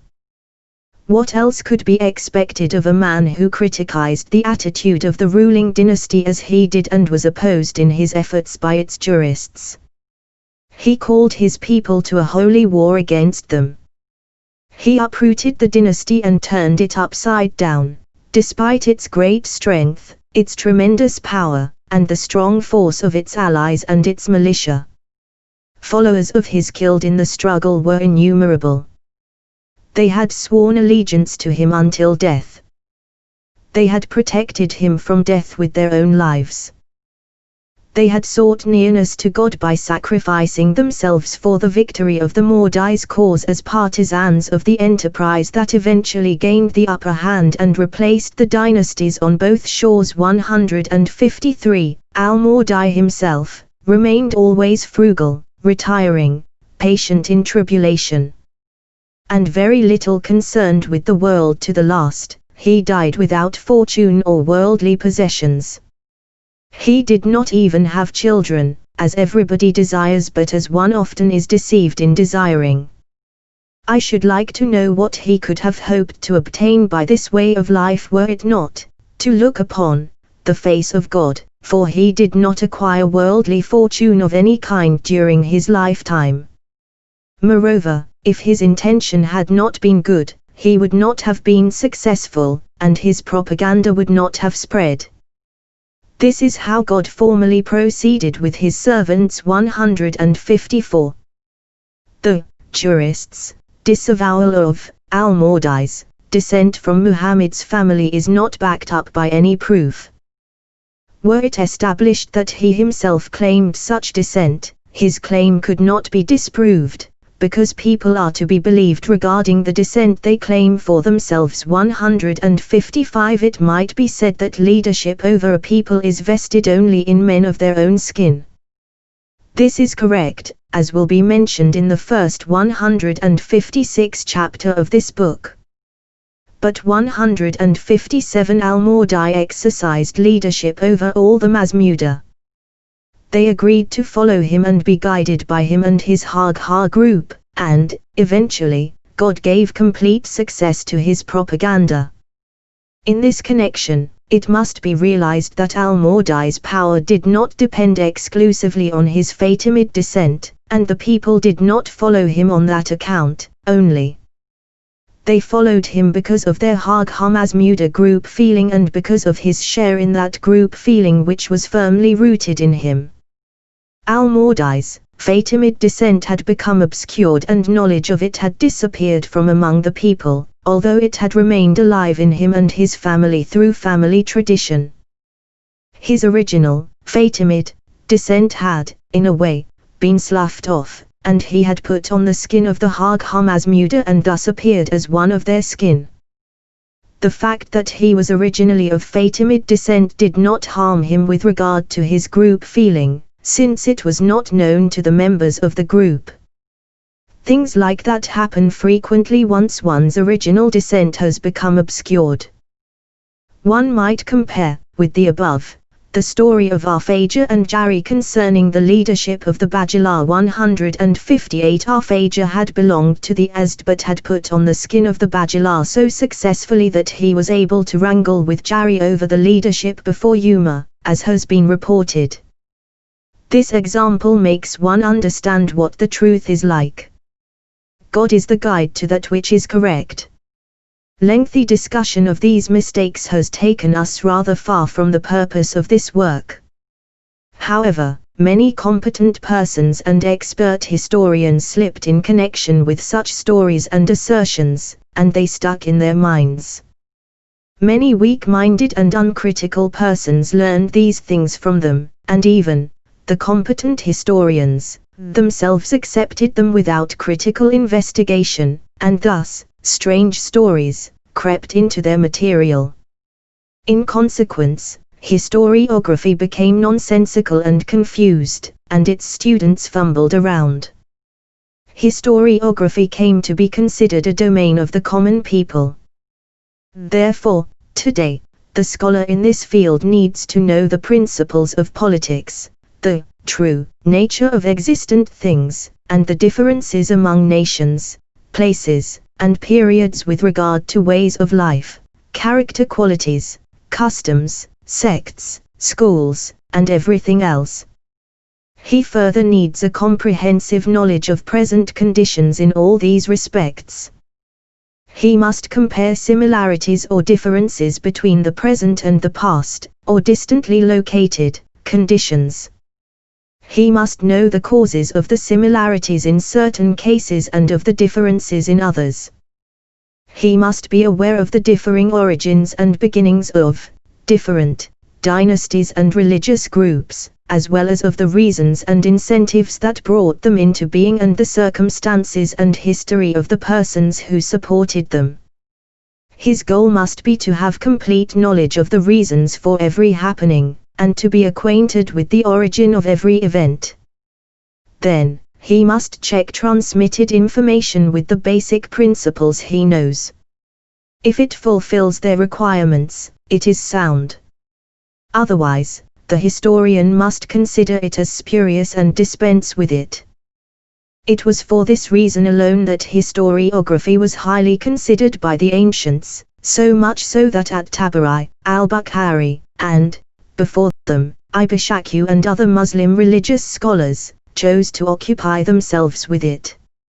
Most scholars, however, forgot this, the real secret of historiography, with the result that it became a stupid occupation.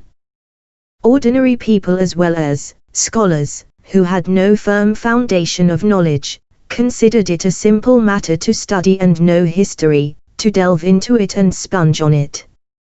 Strays got into the flock, bits of shell were mixed with the nut, truth was adulterated with lies. The final outcome of things is up to God.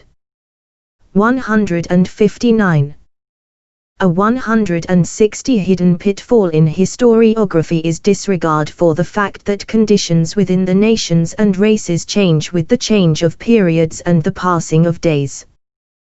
This is a sore affliction and is deeply hidden, becoming noticeable only after a long time, so that rarely do more than a few individuals become aware of it. This is as follows. The condition of the world and of nations, their customs and sects, does not persist in the same form or in a constant manner. There are differences according to days and periods, and changes from one condition to another. This is the case with individuals, times, and cities, and, in the same manner, it happens in connection with regions and districts, periods and dynasties. This is how God formerly proceeded with his servants. 161. The old Persian nations, the Syrians, the Nabateans, the Tubars, the Israelites, and the Copts, all once existed. They all had their own particular institutions in respect of dynastic and territorial arrangements, their own politics, crafts, languages, technical terminologies, as well as their own ways of dealing with their fellow men and handling their cultural institutions. Their historical relics testify to that. They were succeeded by the later Persians, the Byzantines, and the Arabs. The old institutions changed and former customs were transformed, either into something very similar, or into something distinct and altogether different. Then, there came Islam with the Muda dynasty. Again, all institutions underwent another change, and for the most part assumed the forms that are still familiar at the present time as the result of their transmission from one generation to the next. Then, the days of Arab rule were over. The early generations who had cemented Arab might and founded the realm of the Arabs, were gone.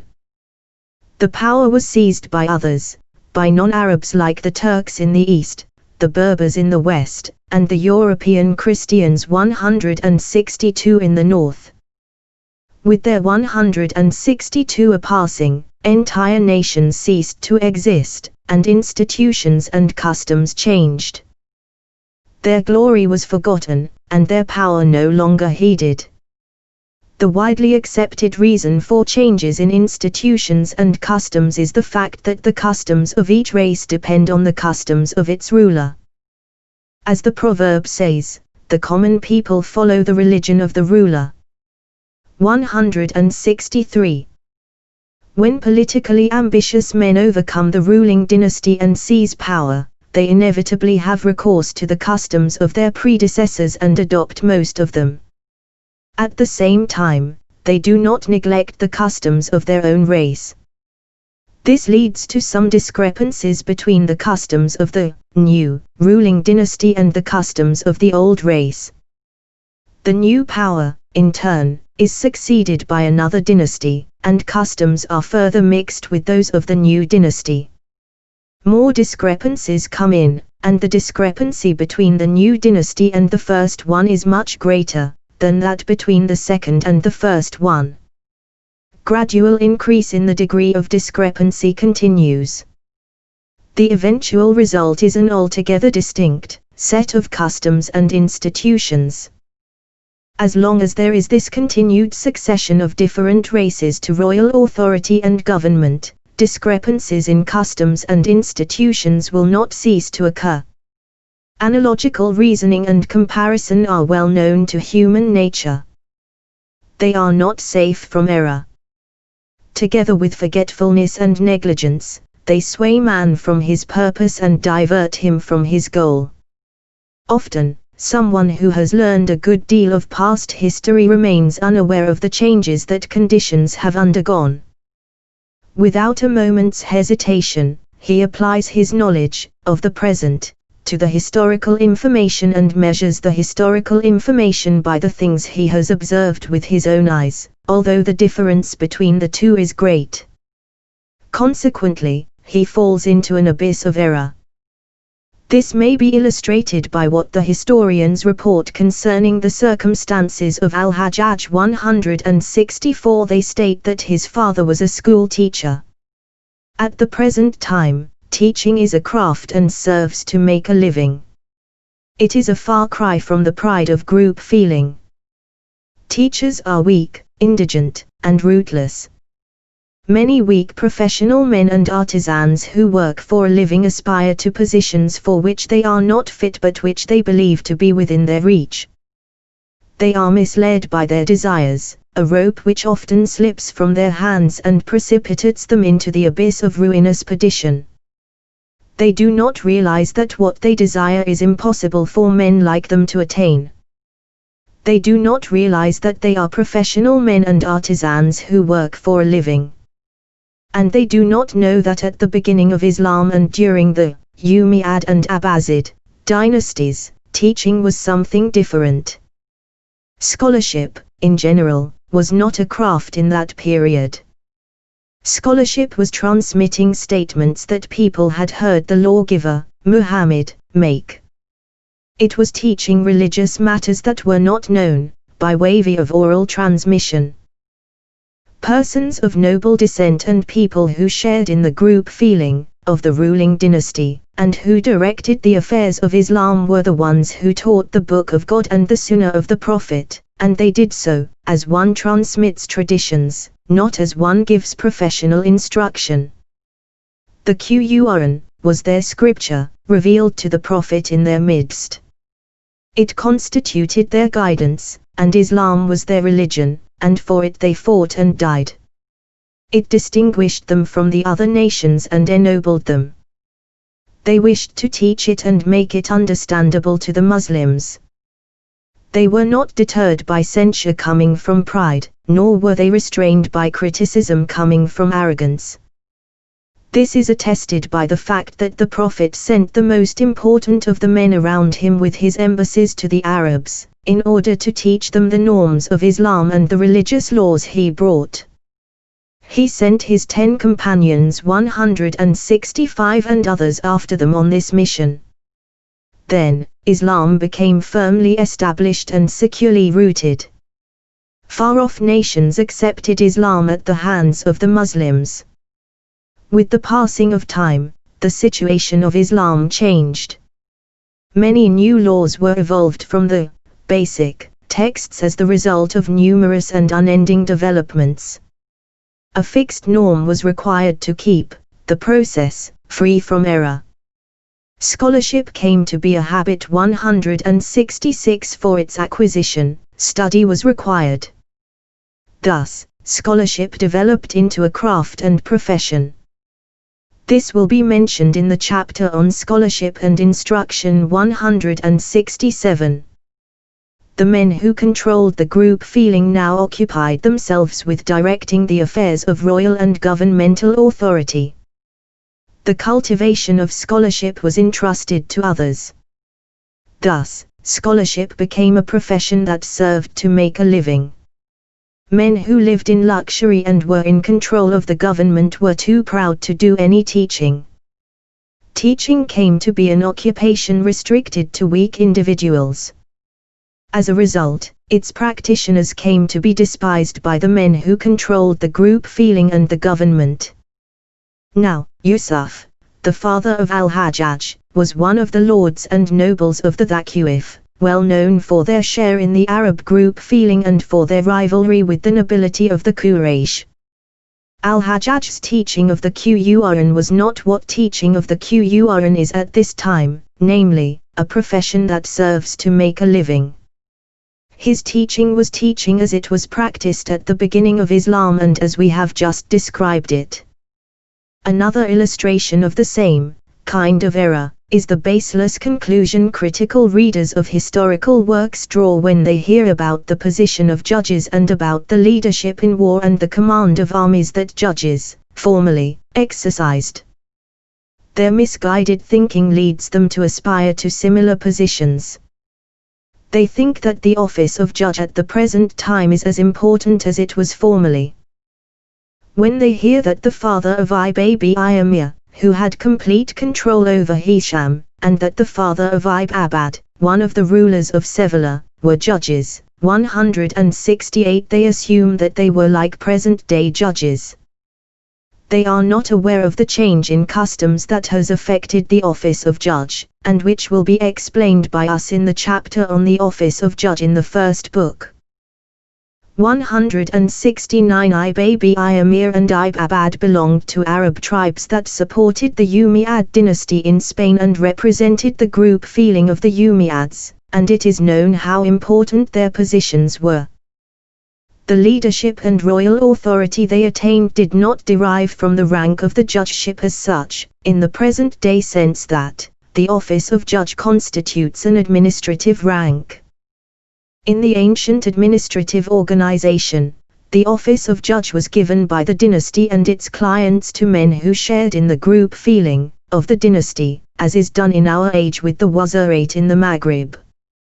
One has only to consider the fact that, in those days, judges accompanied the army on its summer campaigns and were entrusted with the most important affairs, such as are entrusted only to men who can command the group feeling needed for their execution.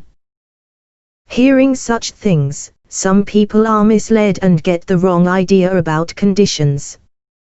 At the present time, weak-minded Spaniards are especially given to errors in this respect.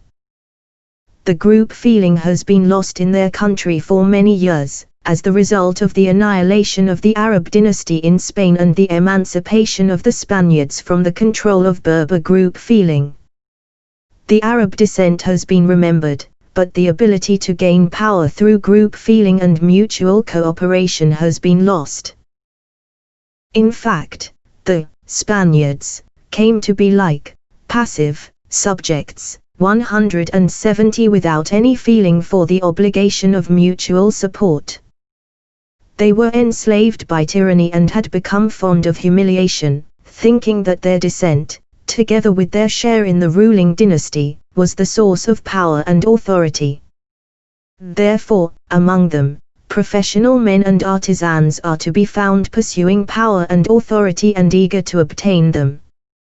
On the other hand, those who have experience with tribal conditions, group feeling, and dynasties along the Western Shore, and who know how superiority is achieved among nations and tribal groups, will rarely make mistakes or give erroneous interpretations in this respect.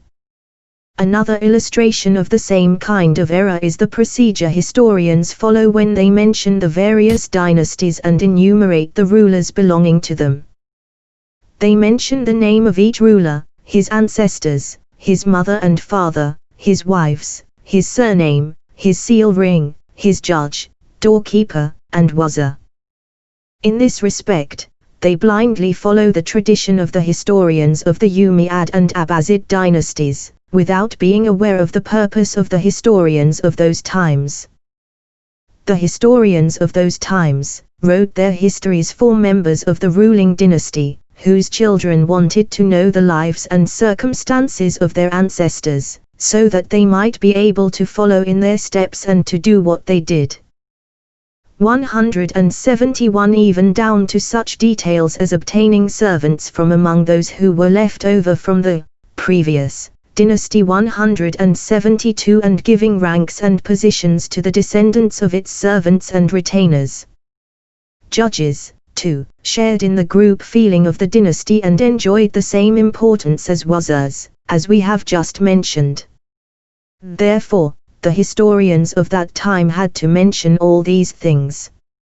Later on, however, various distinct dynasties made their appearance. The time intervals became longer and longer.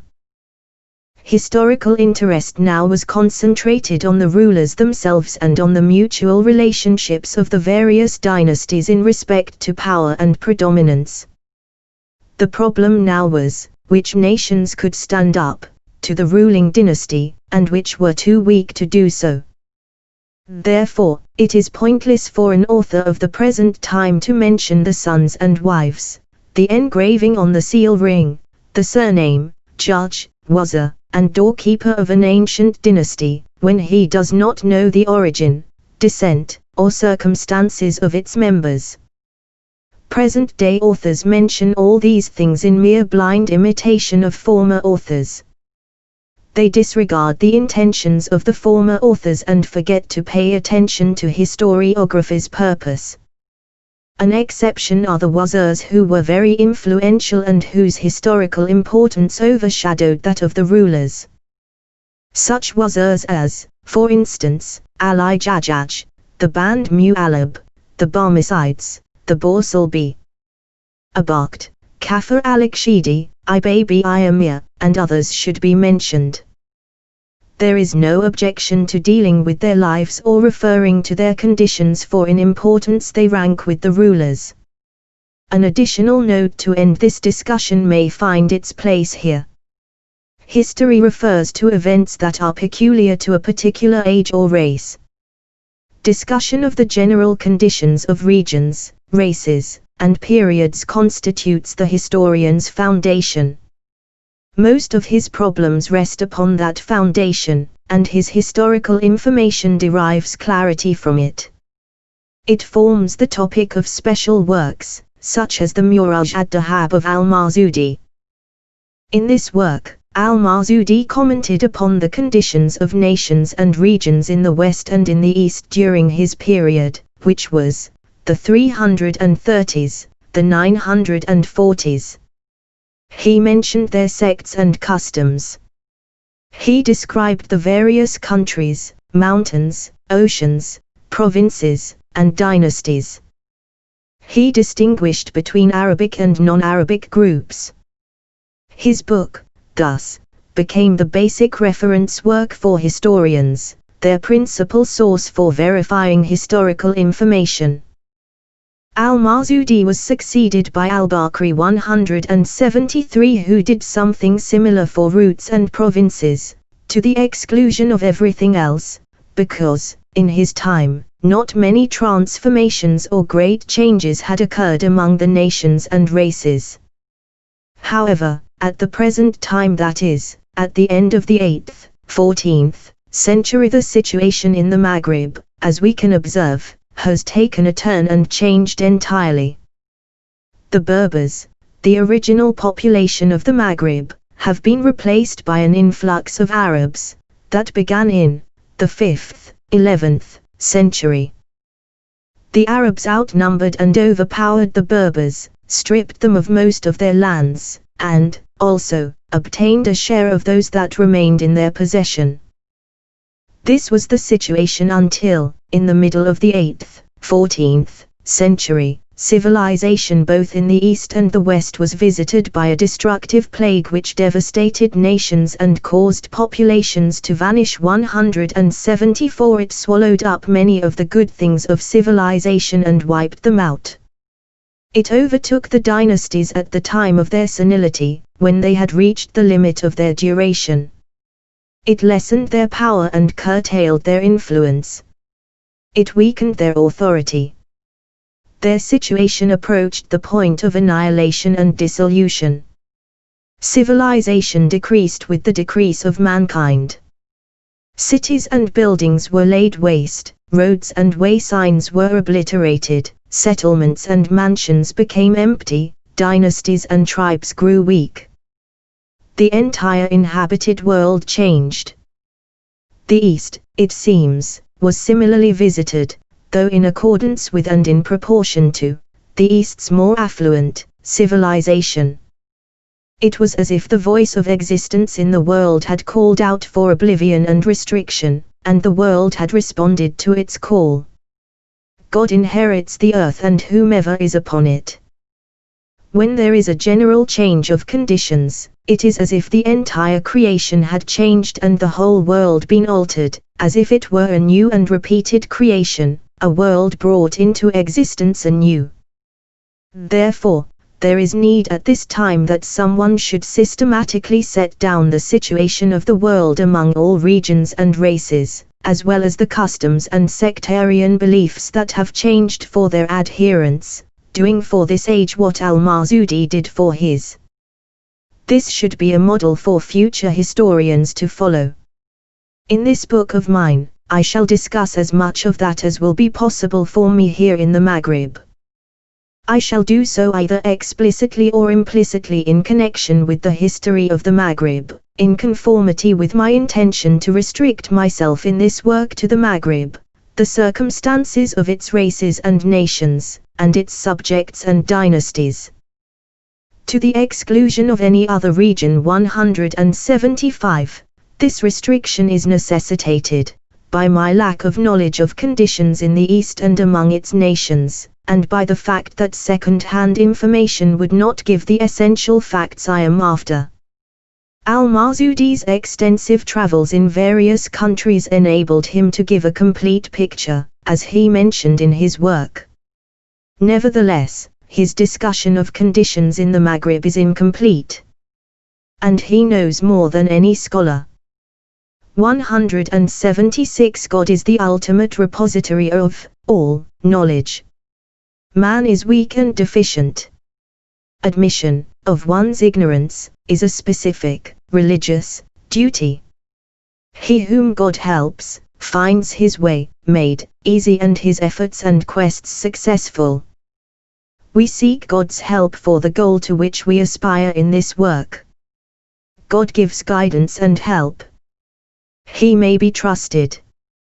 It remains for us to explain the method of transcribing non-Arabic sounds whenever they occur in this book of ours. It should be known that the letters, sounds, 177 of speech, as will be explained later on, 178 are modifications of sounds that come from the larynx. These modifications result from the fact that the sounds are broken up in contact with the uvula and the sides of the tongue in the throat, against the palate or the teeth, and also through contact with the lips. The sound is modified by the different ways in which such contact takes place. As a result, the letters, sounds, sound distinct. Their combination constitutes the word that expresses what is in the mind. Not 179 all nations have the same letters, sounds, in their speech.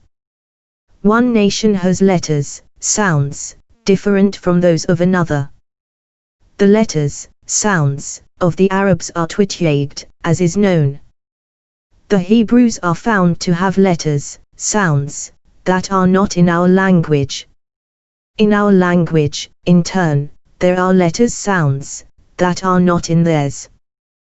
The same applies to the European Christians, the Turks, the Berbers, and other non-Arabs. In order to express their audible letters, sounds, literate Arabs 180 chose to use conventional letters written individually separate, such as B, J, R, T, and so forth through all the 28 letters. When they come upon a letter, sound, for which there is no corresponding letter, sound, in their language, it is not indicated in writing and not clearly expressed. Scribes sometimes express it by means of the letter which is closest to it in our language, the one either preceding or following it. 181. This is not a satisfactory way of indicating a letter, sound, but a complete replacement of it. Our book contains the history of the Berbers and other non-Arabs. In their names and in some of their words, we came across letters, sounds, that did not correspond with our written language and conventional orthography. Therefore, we were forced to indicate such sounds by special signs. As we said, we did not find it satisfactory to use the letters closest to them, because in our opinion this is not a satisfactory indication. In my book, therefore, I have chosen to write such non-Arabic letters, sounds, in such a way as to indicate the two letters, sounds, closest to it, so that the reader may be able to pronounce it somewhere in the middle between the sounds represented by the two letters and thus reproduce it correctly. I derived this idea from the way the Qur'an scholars write sounds that are not sharply defined, such as a k, for instance. In as-Sirat according to Khalaf's reading 182 the S is to be pronounced somehow between S and Z.